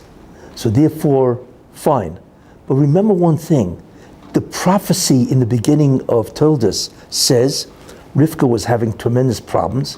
So she went to Shem Ve'eva, right? And they told her the prophecy. But the last statement of the prophecy is Rav Yavoy Tzo'ir. The older will serve the younger. Now, it was never meant that the older should serve the younger by punishing him, which is what Yitzchak did. No. It meant that Esav would be part of the tikkun process. And that's an nevuah which is going to come true. Must be. That Esav must be involved in the tikkun process, even if he took a side detour to becoming bad and so on. So therefore the Baruch Shem said, because you want to do tshuva, in the end of time, you will do tshuva. Not only that, you will help Yaakov do the tikkun in the end of time. There you are. We are now back to understanding. So wait a minute, the end of time? I told you the birthday of America is what? Is Shiva B'Tammuz. What's happening? There you are. Who is a reincarnation of Edom, Esav, right? Is Trump, which I've said many times. People don't realize Donald Trump is a reincarnation, really not of Esav, but of Marcus Aurelius Antoninus, who is a Roman Empire, who loved Emperor, who loved Rabbi.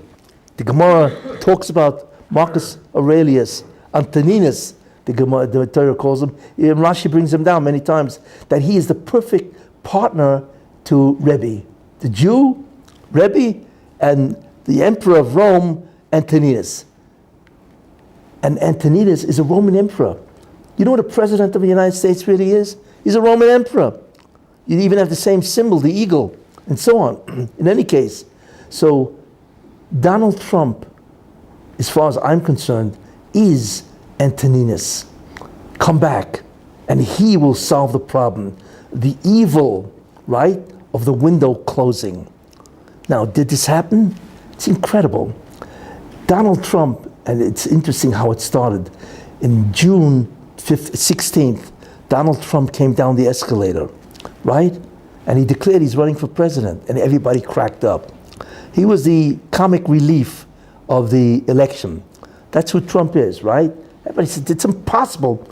Not only has he no experience whatsoever, he's running against the most famous woman in the world. This is Hillary, right? Forget about it. He has no experience, no diplomatic experience. He's a businessman. Everybody left, and he's running against 16 heads of state, senators. I mean, it's impossible. But I'll tell you something. On June 26th, 10 days after this guy ran down to the escalator, the Supreme Court said, Anthony Kennedy, Russia, that the 14th Amendment says in the Constitution that you cannot stop a man from marrying anybody he wants. There you are.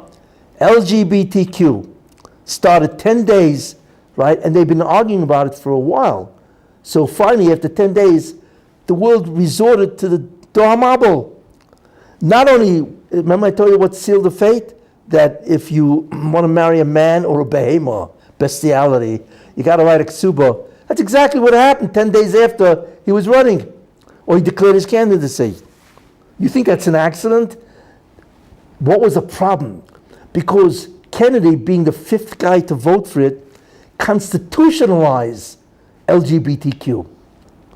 You realize what that means? It means you cannot have charata unless you have a constitutional amendment and so on, which will never happen. You know how difficult that is, and so on. So what he did is he enshrined in the Constitution LGBTQ, homosexuality, lesbianism, and all the other garbage and so on, right? That's what he did.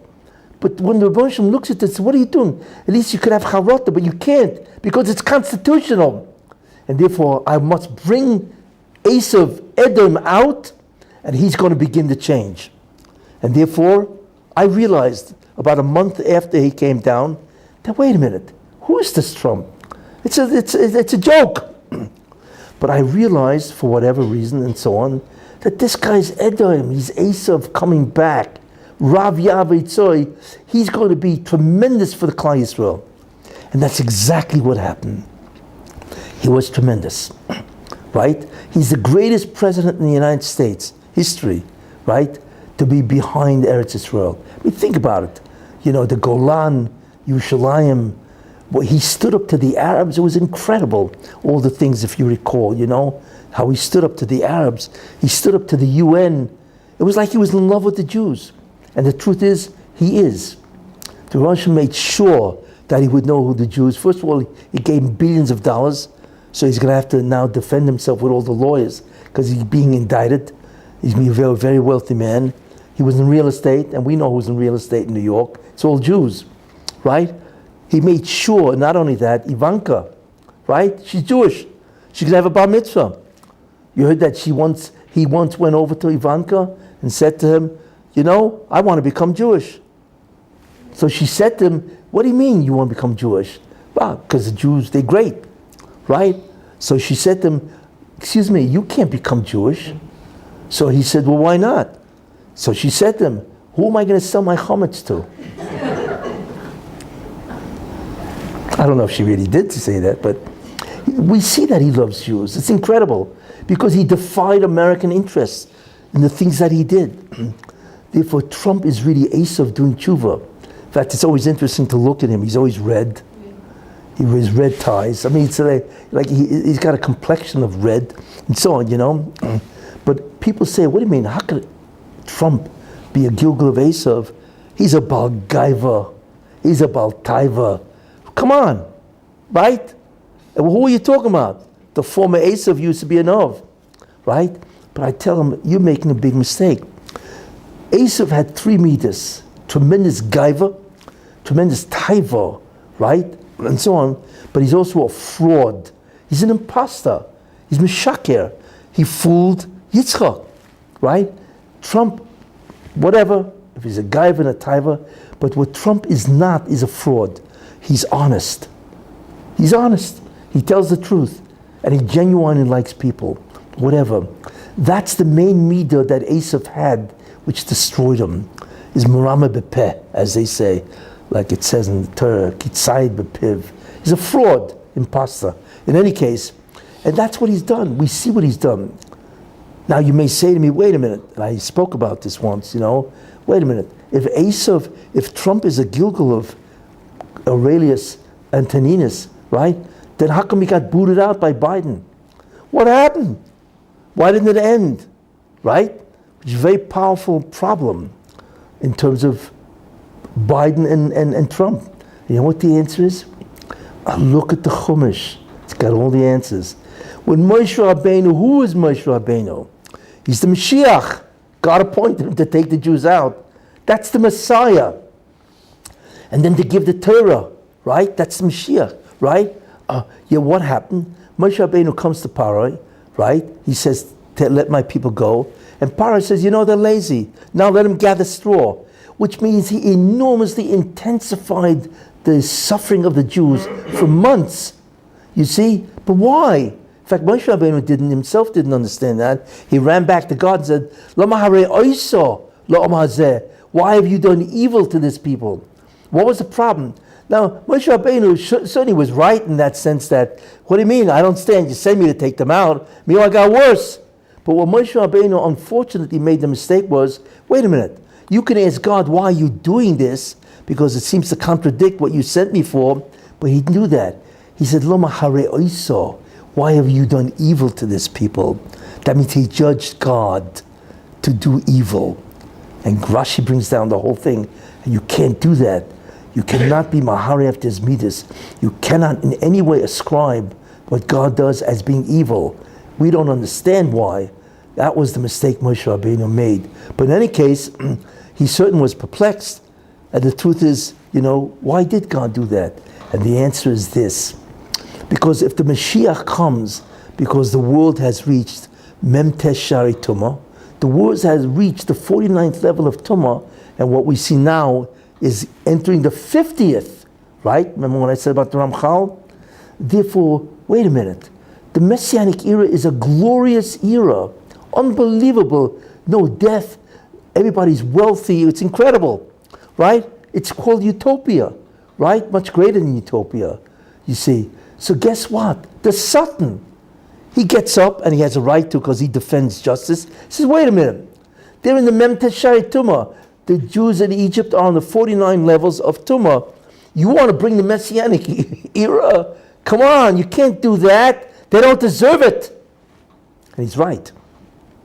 Because he has to defend justice. That's what the Satan always does. He's the angel that defends justice. Din. This isn't justice, right? You want it because they're in the 49 level of evil, fine. But how can you give them the Messiah, which will enormously glorify everything that they go through? And the Baruch Shem says, you're right. So what does the Baruch Shem do? He has to satisfy justice. That's the key. If the Mashiach comes because of the 49 levels of Tumah, then the Satan goes bananas. And God has to justify he has to satisfy justice. Therefore, he has to increase enormously the suffering. That's why. Because they were supposed to be there 400 years. But the problem was, if they stay, they're only there 210. And if they stay another year, they're going to fall into the Nun Shari Tumah, and they can't be redeemed, and so on. Therefore, God said, I got to get him out now. That's life, as they say, right? So therefore he said, but I have to satisfy justice, because the something is right. I have to enormously intensify the suffering. And he did that by having Paroi decree that you guys have to get straw at night and then build the bricks in the day. That's why. So what do we see? That if the Mashiach is going to come when the world is reaching 9 Nun Shari Tumah, what's God going to do? Who's screaming his head off? The Satan. So God has to satisfy justice. You see? That's why. So God says to the angels when he's holding court, in that sense, he says, okay, Trump started the process in its 4 years. It was fabulous. The economy was great. Everything was doing fabulous.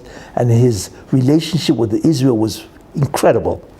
But I got to stop it, because the screaming, there's no justice here. And I am God. I have to follow justice. So God says, okay, I'm getting rid of Trump for a while. So the angels look at God and they say, excuse me, you can't do that. It's impossible. He's the greatest president of all. Everybody's got a job. They're making money hand over fist. Our stock market's going wild. The economy's incredible. How are you going to get rid of the guy? So God looks at the angels and says, I don't have any problem. I'm God. Watch what I do. So what did God do? He destroyed the achievements of Trump. Number one. How did he do that? COVID. That's why COVID came. COVID destroyed Trump. If it wasn't for COVID, Trump would have Zika won the second time. But COVID destroyed all his achievements. The economy went south, as they say. All right, everything changed. Everybody had to stay home. Right, people were dying left and right. And not only that, COVID not only destroyed Trump's achievements, right? But what it also did is it allowed Biden to hide in his basement and campaign from his basement so nobody saw what an idiot the guy was. Right? Nobody realized how demented he is, or he was deteriorating. Not only, there's also terrible, what he has done to America is beyond belief. Nobody realized what this guy really is. You see? That's what happened. COVID destroyed Trump. Why? Because God, but there's a second concept. What is that? Not only does it destroy Trump, right? But it puts in a completely incompetent person. You see? And more than that, he's a rusher. He's a very evil person, Biden. Why? Because you have any idea what's happening with the immigrant situation? It's not just that the immigrants are coming in. Fentanyl is coming in by the tons. 130,000 Americans die every year because of the fentanyl. They say it's all over the place because of the cartels. But Biden is allowing that to happen by bringing in. Well, how could you bring in fentanyl and kill your own American citizens? You're a murderer. That's called Messiah Ritzicha. Because you could stop it. That makes Biden a murderer. You have no idea what's going to happen to him when the wheels of justice, when God finally says, okay, your part is over. I'm bringing back Trump. Right? You have no idea of what he's chayav. Right? Because, tragically, I spoke to somebody whose son died from fentanyl. It was terrible to hear the grief. His son, 30 years old, died from fentanyl, right? Who's responsible for that? And so on. This is what Biden is. Not only is he demented, is he incompetent, he's a rusher, he's a murderer. You see? I mean, a desire to put climate change over oil when the whole country is going bankrupt and so on is incredible. Anyway, but Biden serves a purpose. What is the purpose? To stop Trump, to satisfy justice, that America is now suffering from COVID, right? Nobody has a job. The inflation is killing everybody. The gas prices, guess what? That's real suffering. That's what the Moshe has to do. you see, in order to satisfy justice. And that's what he did. But it's ending. Oh, why? So the good news is what? It's that Biden, everybody's seen through Biden that he's either got Alzheimer's or whatever he's got. Not only that, they see the evil that this man has done. You should know one thing. If Trump loses or lost, it wasn't because of Biden. They hate Trump. Who's doing this? Who's getting the United States to hate Trump? Because it doesn't make sense. Hey, you don't like the guy's character? Okay, so he tweets too much, or whatever he does. Okay, so you don't like his character, but his competence is incredible. Look what he did to the U.S. So how could you be more worried about his character than his competence? He's one of the greatest presidents in U.S. history. You look at Biden, you may think he has a great character, but he's an absolute moron, the way he runs the country. Think about that. So America is actually voting for who? For Biden? Because they hate Trump? Why do you hate Trump? Nobody understands that, you should know. America is gripped with Trump obsession, mania. They hate the guy. This hatred has never happened before. You don't like a guy's policy is one thing, but the hatred that half America has for Trump is gut. They hate his guts, visceral hatred. But why? You know what the answer is? Because you are looking at Esav fighting Esav. There's the Rosh Esav, which is the Democratic Party, right? It's a Democratic Party. It's the liberals, the progressives, the left, that are trying to destroy, right, normalization and society. And then you're looking at the Toiv Shebe Esav, Esav who is doing tshuva in that sense, right? But why? They hate each other. You're looking at a war of Esav against Esav. But who's on the side of the evil of Esav? The Satan. We don't realize the Satan is dying. Right. You don't realize that. 98% of his strength is gone. He had to give it back to the Jews without getting into the whole Kabbalistic understanding of how he derives strength. 98% of the Satan is gone in terms of his strength. He's dying. And he realizes if Trump gets in, it's over with. Then he will contribute to the tikkun of the Jewish people, and his reign is gone. That's the end of the Zoyama. That's what he realizes. You see. So therefore, as the Yetzer Hara, which he is, he's influencing everybody to do this stupid thing. What are you so concerned about his character? His competence is off the chart. Biden, you may think he has character, but he's completely incompetent. So what are you voting? You see, you realize one thing. Do you know what the most dangerous thing in a democracy is? The people who vote in the democracy. They don't know what they're talking about. Half these people don't even know who the vice president is. Maybe they do, but anyway, it's incredible. The people who vote in the democracy, most of them have no concept of who's running. They don't know because they're too busy trying to make a living, right? They have to survive. They don't have time to check out these crazy senators and congressmen if they're doing their job or not. You see? That's why. This is the problem. So the Satan in his power as a Yetzer Hara, where he can convince you, has convinced half America, right, that Trump is crazy. Trump is evil. Trump is going to destroy democracy, right? Why? He was incredible as a president. What does that remind you of? Same thing going on in Israel, right? Reasonableness, right? If you take that away, it's going to destroy democracy. It's the exact same irrational taina. I mean, okay, you don't like Trump, fine. But how can you argue against his policies? America was doing phenomenal. China, Afghanistan, the Ukraine would never have happened if he was president. Everybody knows that. It's insane when you think about that. What is wrong with America? How can they do this? Are they crazy? You'd rather have Biden that's more interested in climate than inflation or anything like that? Do you know that 70% of America cannot make a living? Are you aware of that? They cannot pay for the budget. They don't have the money. They cannot make ends meet. 70% of America. You believe this? And they're still voting for Biden? Are they crazy? It's amazing that he's got a 38%, whatever the rating is now, right? Why would 38% vote for Biden? For what? How stupid can you be? But that's the problem with democracy. Because people don't have the time to investigate. You see, are these people doing a good job or not? That's the problem with a democracy. In any case, so what's happening now? So we realize there's a war going on between the good part of Esav and the bad part of Esav. And the Sultan is desperately trying to get everybody to vote for Biden, because Biden is his man, right? He's destroying America, right? He's getting everybody to believe in LGBTQ, right? Transgender, all this evil nonsense. Robbery, crime is up like crazy, right? Everybody, they're anti-police. They want to defund the police. It's insane, you see? And this is all Biden, what the Democrats are doing to the cities. New York is dying.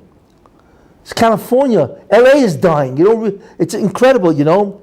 But I'll tell you something just as an aside. Why? Because the Jews have a unique feature.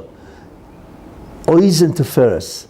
The Jews have a unique feature called Oiz, might, and beauty. And it says that when the Jews sin, where does the Oiz and Tiferes go? It goes to the Goyim. You see? And it says in the Pasuk, Ad Mosai Uzchu Bashvi. How long will your might be in captivity? V'sif'altcha, and your beauty in the hands of the enemy. If you remember in the beginning, Esav, when Esav was up, right? They're never equal. When Esav is up, Yaakov is down. When Yaakov is up, because he's doing the will of God, then Esav is down, right? That means the Tiferes and Oiz that are the inheritance of Yaakov varies. Depends if they're doing the job. So if Yaakov is up, then he has the Tiferes and Oiz. What is Tiferes and Oiz? Oiz is might, success, tremendous success. And Tiferes, beauty, is chokhmah. All of that will go to the Goyim, right? If Yaakov is down, then Esav is up, he gets it. But what's happening now? The wheels are shifting. The Hatzlacha of the Geula is going to the Jews. Why do you think Israel is such an incredible startup nation, and so on? Where do you think this comes from? Because the Tiferes and the Oiz, the might and the beauty, right? The success and the Chokhmah is going to the Jews. But wait a minute, if it's going to the Jews because Yaakov is up, then it's got to go down for the Goyim. Well, what is the Tiferes and Oiz of America? New York, dying. Los Angeles, dying. San Francisco, dying. City after city that the Democrats have is deteriorating and dying. And the shoplifting is beyond belief, and so on. Why? Because the Tiferes and the Oiz of these cities in America is now going to the Jews. This isn't an accident. Everything is understood when you understand the blueprint of the Bria, and so on. But what's happening now? It's incredible, right? They're trying to destroy Trump. Why? Because the Sultan wants to destroy him. Because he realized if Trump gets in, he's going to enable the tikkun of the Jews in Israel. Because he's going to get back on board. Sultan doesn't want to do that. He's got to keep the Zayama in your body, right? Or else he's finished.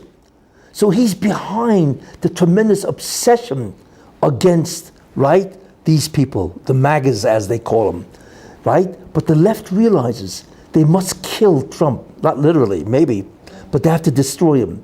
Because if he becomes president, what do you think Trump is going to do? Every one of the Democratic Party has committed a felony. He's going to go after every one of them. It's not so much revenge, because they are destroying America, and they know that. So they must put him away in jail for the rest of his life. That's why the whole thing is insane. If you examine the indictments, it's almost, if it wasn't so tragic, it would be laughable, right? They say he took documents, but wait a minute, Biden took 1,700 documents as a senator and as a VP, where it's illegal for him to take it out of the White House. You see? And what did Trump do? Trump was the president, he could take it out, you know, and so on. I don't want to go into all the things, but when you look at the judicial, the indictments against Trump, you have to laugh at this. This, a former president of the United States? Why? Because the Bosham is taking out Biden. That's why. You are looking at the end of Biden, except the Rabbi is doing it slowly, because that's what Biden deserves. He's a murdering Russia, what he has done. You haven't had people, somebody has 70%, that 70% of the country cannot make ends meet. Do you have any idea what a guy goes to sleep and he knows he can't pay his bills? Do you have any idea how much anxiety the guy has? Suffering? Every nakuda, point of suffering, is an einish to Biden, because he's causing it. We don't realize how strict God is with justice, that he will go after you even if you're 300 people away from the original event. But if you are in the causal chain of a bad event, you are judged at that level of causality, and so on. So Biden is guilty of murder, even if it's indirect and so on, you see? But we see that Biden is dying in that sense, you know. Not only is God taking away his seichel, which is a tremendous einish, and so on, but what the Rebbe is also doing is he's holding him up for mockery. You know what it is? A president of the United States takes bribes from Ukraine, from communist China. That's treason. That's literally treason, you know. And it's coming out every day. They find out more and more people whistleblowing. I don't want to get the whole thing, but every day there's another charge against, another accusation against Biden. That's why the motion allowed the Congress to become Republican, you know, even if the Senate is not, and so on, you know, because the House is the one that investigates. And they can't, you should know one thing, they cannot believe the amount of violation of laws that Biden and his family, I mean, what's going on with his son, Hunter Biden, and so on. I mean, I don't want to go through the whole litany of what's happening, but we all see Biden is dying. His reputation, not only, Biden is lucky. Why? Because you cannot remove Biden. Even if you impeach him, you can, right? But the Democratic Party doesn't want him removed. Why? Because they're going to get the VP, Kamala Harris. And Kamala Harris is an absolute buffoon. I mean, you ever listen to this woman? And everybody knows that. She just was honored with getting the lowest approval rating for a VP in the history of the United States. That was the honor. Yeah, they just came out with that. She got the low, I think it was a minus. You know, the lowest rating of a vice president in American history, she got it. Because everybody sees, what has she done in the 2.5 years? But when she talks, you say, excuse me, what? What'd you say? You know, they realize, what is this woman? It's astounding how she was Attorney General for California. And we all know how she became Attorney General. She provided services for many people. Without getting into that and so on. So Biden is lucky, because if they get rid of him, guess what? They have Kamala Harris. And I believe if she ever became president, you would have a civil war. Why would we allow ourselves to be ruled by an absolute moron? Right, very dangerous. Anyway, so which is very good, because we see the wheels are changing. That's the important thing. Just like in Israel. Do you know what happened in the 9 days in Israel? It's a tremendous simon, and people don't realize that. The 9 days are the worst days for Jews. Yes? But do you realize that on Monday, which is the 9 days, they voted to remove the reasonableness clause? So they defanged the Supreme Court, didn't they? But it happened in the 9 days. Hey, wait a minute. These things don't happen in the 9 days. It's the reverse. That's the mazel. The mazel is changing. In the 9 days, if it happens, that's the mazel changing. You see? And people, I have seen nobody that has mentioned that, because they don't realize. Because like I told you, it's the war of the Erev Rav against God. That's what it is. So in the 9 days, a tremendous simon is that they have been de-weaponized and so on. And it's not only that, it's not only in Israel, but in America. It gets worse every day from Biden and from Hunter and all that. You see, which is very, very important. And of course, like we say, they're trying to kill Trump, because they realize if he becomes president, that's the end of the Democratic Party. And I believe that what the Rebbe wants to do is destroy the Democratic Party. Why? Because they are guilty of destroying America. But the problem is America is the beacon for the entire world. Think about that. So in essence, they have contributed to to the erosion of morality throughout the entire world, and so on. And I believe that Russia wants to destroy the Democratic Party. But who's going to do it, right? Why do you think Trump keeps getting indicted? Because the Russian is stoking the fires on Trump. He wants to get him so hot to kill these guys. I mean, they've made him look like a schmata, like an absolute idiot. A president should be indicted 3 times, and he's zicher going to be indicted by Georgia, which is going to be the 4th time. And so for what? You see, because God is stoking his fire. He wants to make sure. And that's why DeSantis is losing big time. Because DeSantis made a terrible mistake. He's a fool for running against Trump. First of all, you didn't need to. You already have a competent guy like Trump. What do you have to run? You know, it's just an act of, and not only that, he's 44 years old. Wait till you're 48. What's the rush? And why are you doing that? What you're going to do is split your party? It was an idiotic move. And he's suffering because he's now going to be labeled as a guy that lost. I think Trump, the latest poll was up at 60, and DeSantis was down at 19. That's a slaughter. So what did he need it for? Fine, okay. But you see that Trump, every time he gets indicted, he goes up. He collected $35 million just for being indicted. It's unbelievable. That's not normal. It's not normal. A guy is indicted 3 times, right? And he goes up in the polls and he gets more money. Yes. You know who's responsible for that? The Rabbi Shalom. It's an act of God. The Rabbi wants to make sure that he will be the president of the United States because he must destroy the Democratic Party. Look, before the Geula, everybody gets paid back what they did. And this is their payback. The Rabbi says, you destroyed Esav, you destroyed the world, you made it immoral. It's incredible what America has become. I must destroy you before the Mashiach comes. That's justice, you see? But who's going to take out the Democratic Party? Trump. Because he's fuming. He's infuriated what they did. And we know Trump. Trump is like, he's respect, and he holds himself to be. Could you imagine doing this to Trump? He never forgets a slight against his character, you see? And therefore, he keeps being indicted. And the Democrats don't realize the more they indict him, the more he's going to become popular. Are they crazy? Because they're so desperate to stop him. They cannot even think of what in the world that he's doing and so on, Therefore, we now realize that the good news is that the wheels are changing. Both in America, it's incredible the parallels between Israel and America, the last battle of good and evil, right? Which is what's going on here. Then the irrationality of the tightness, of reasonableness, right? Versus Trump and so on and so forth. It's all, and the incredible thing, which you've never seen before, it is the greatest scandal in American history. You know what that is? The DOJ, the Department of Justice, the CIA, the FBI, the IRS, and the White House are all after Trump.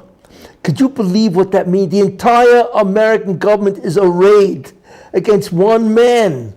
That's not normal. And they're all liars. They found the FBI. Nobody believes in the FBI anymore. It's a fraud. CIA, the IRS, with how they've, resisted, investigating Hunter Biden, right? And the DOJ. But you know what's even more interesting? You think that the Erev Rav is only in Israel? Who's the head of the DOJ? Merrick Garland, Jew. Who's the Secretary of State? Tony Blinken, a Jew. Who's the head of the NSA? Sullivan, a Jew.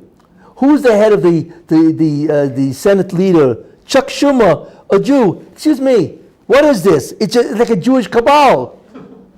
It's all Erev Rav.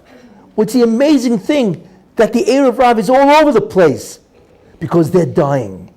And you see, when you really think about that, the parallels here are just be incredible. So that's really the good news, what's happening here now and so on, and America is falling. We see that. I mean, the morality of America is in the pits. It's sounding. The cities are dying. The morality is dying. Even in the army, they're more interested in woke than they are in the ability to fight. Can you imagine an army, that is only interested in, well, are you woke or not? You see? It's incredible. And we see that even America is turning against this woke philosophy. I mean, Anheuser-Busch with, what do you call the name of their beer? Miller. What? Bud Light, right? Last time I heard, they lost $18 billion. You have any idea what kind of loss of sale that is? It's incredible. Why they are taking on positions of politics. It's stupid, you see. But that's how much the Satan wants to destroy Trump. But that's really what it is. It is a satanic war backed by the Erev Rav to destroy Trump. Why? Because Trump is a messianic figure. And that is why I believe that Shiva Asar B'Tammuz is the birthday, that America is the last battle, you see, in order to help Klal Yisrael, right? Klal Yisrael do the tikkun. They are the last place. And therefore, America has to be born, which is where it's going to take place at the time of the greatest disaster when the Jews allowed the Zoyamah to re-enter creation. Nothing is an accident, you see. And what Trump is doing, what is happening to Trump has never happened before. The entire government is after him. It never happened. And they're all false. They're all frauds. They're all guilty of felonies. All of them. The FBI, the DOJ, the IRS. I mean, when you hear the stuff coming out by Congress, you can't believe whatever happened to the American government. And then the White House is filled with lies and so on. We are watching the end. We are watching the window down to the nanometer. That's what it is. And I told you what the evil of the nanometer is. It's a war against God, disguised as some type of, philosophical debate. That's what it is.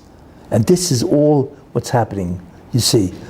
So look, let's hope that Oid, very shortly, the Baruch Hashem is going to say, enough is enough. My children have suffered enough. I need to stop this. And we have no idea what the Gul is.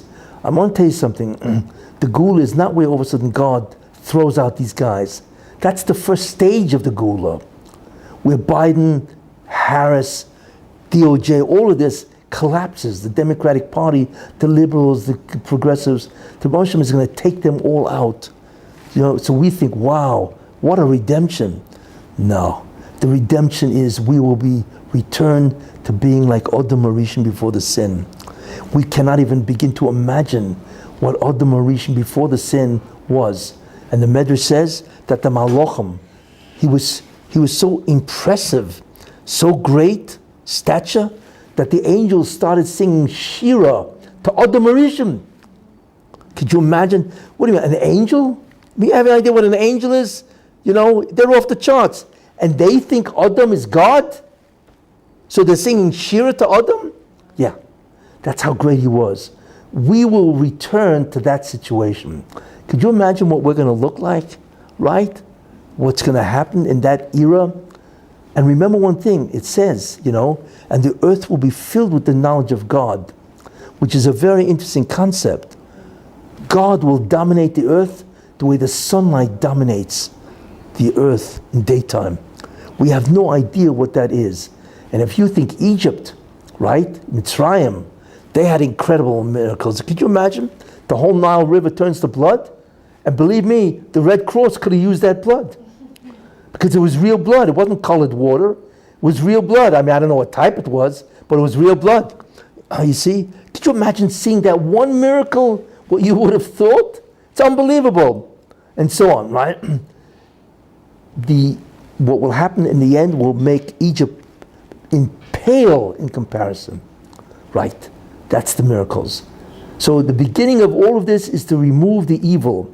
And we are looking at that now between the evil of Esav and the good part of Esav fighting to the death. Just like we watched in Eretz Yisrael. The Erev Rav and the people who are ambassadors to God, right? They are fighting for stability and for existence. That's what's happening. So let us hope that this is, right, the last term of evil, and that we will see the Mashiach hopefully before Rosh Hashanah. Thank you.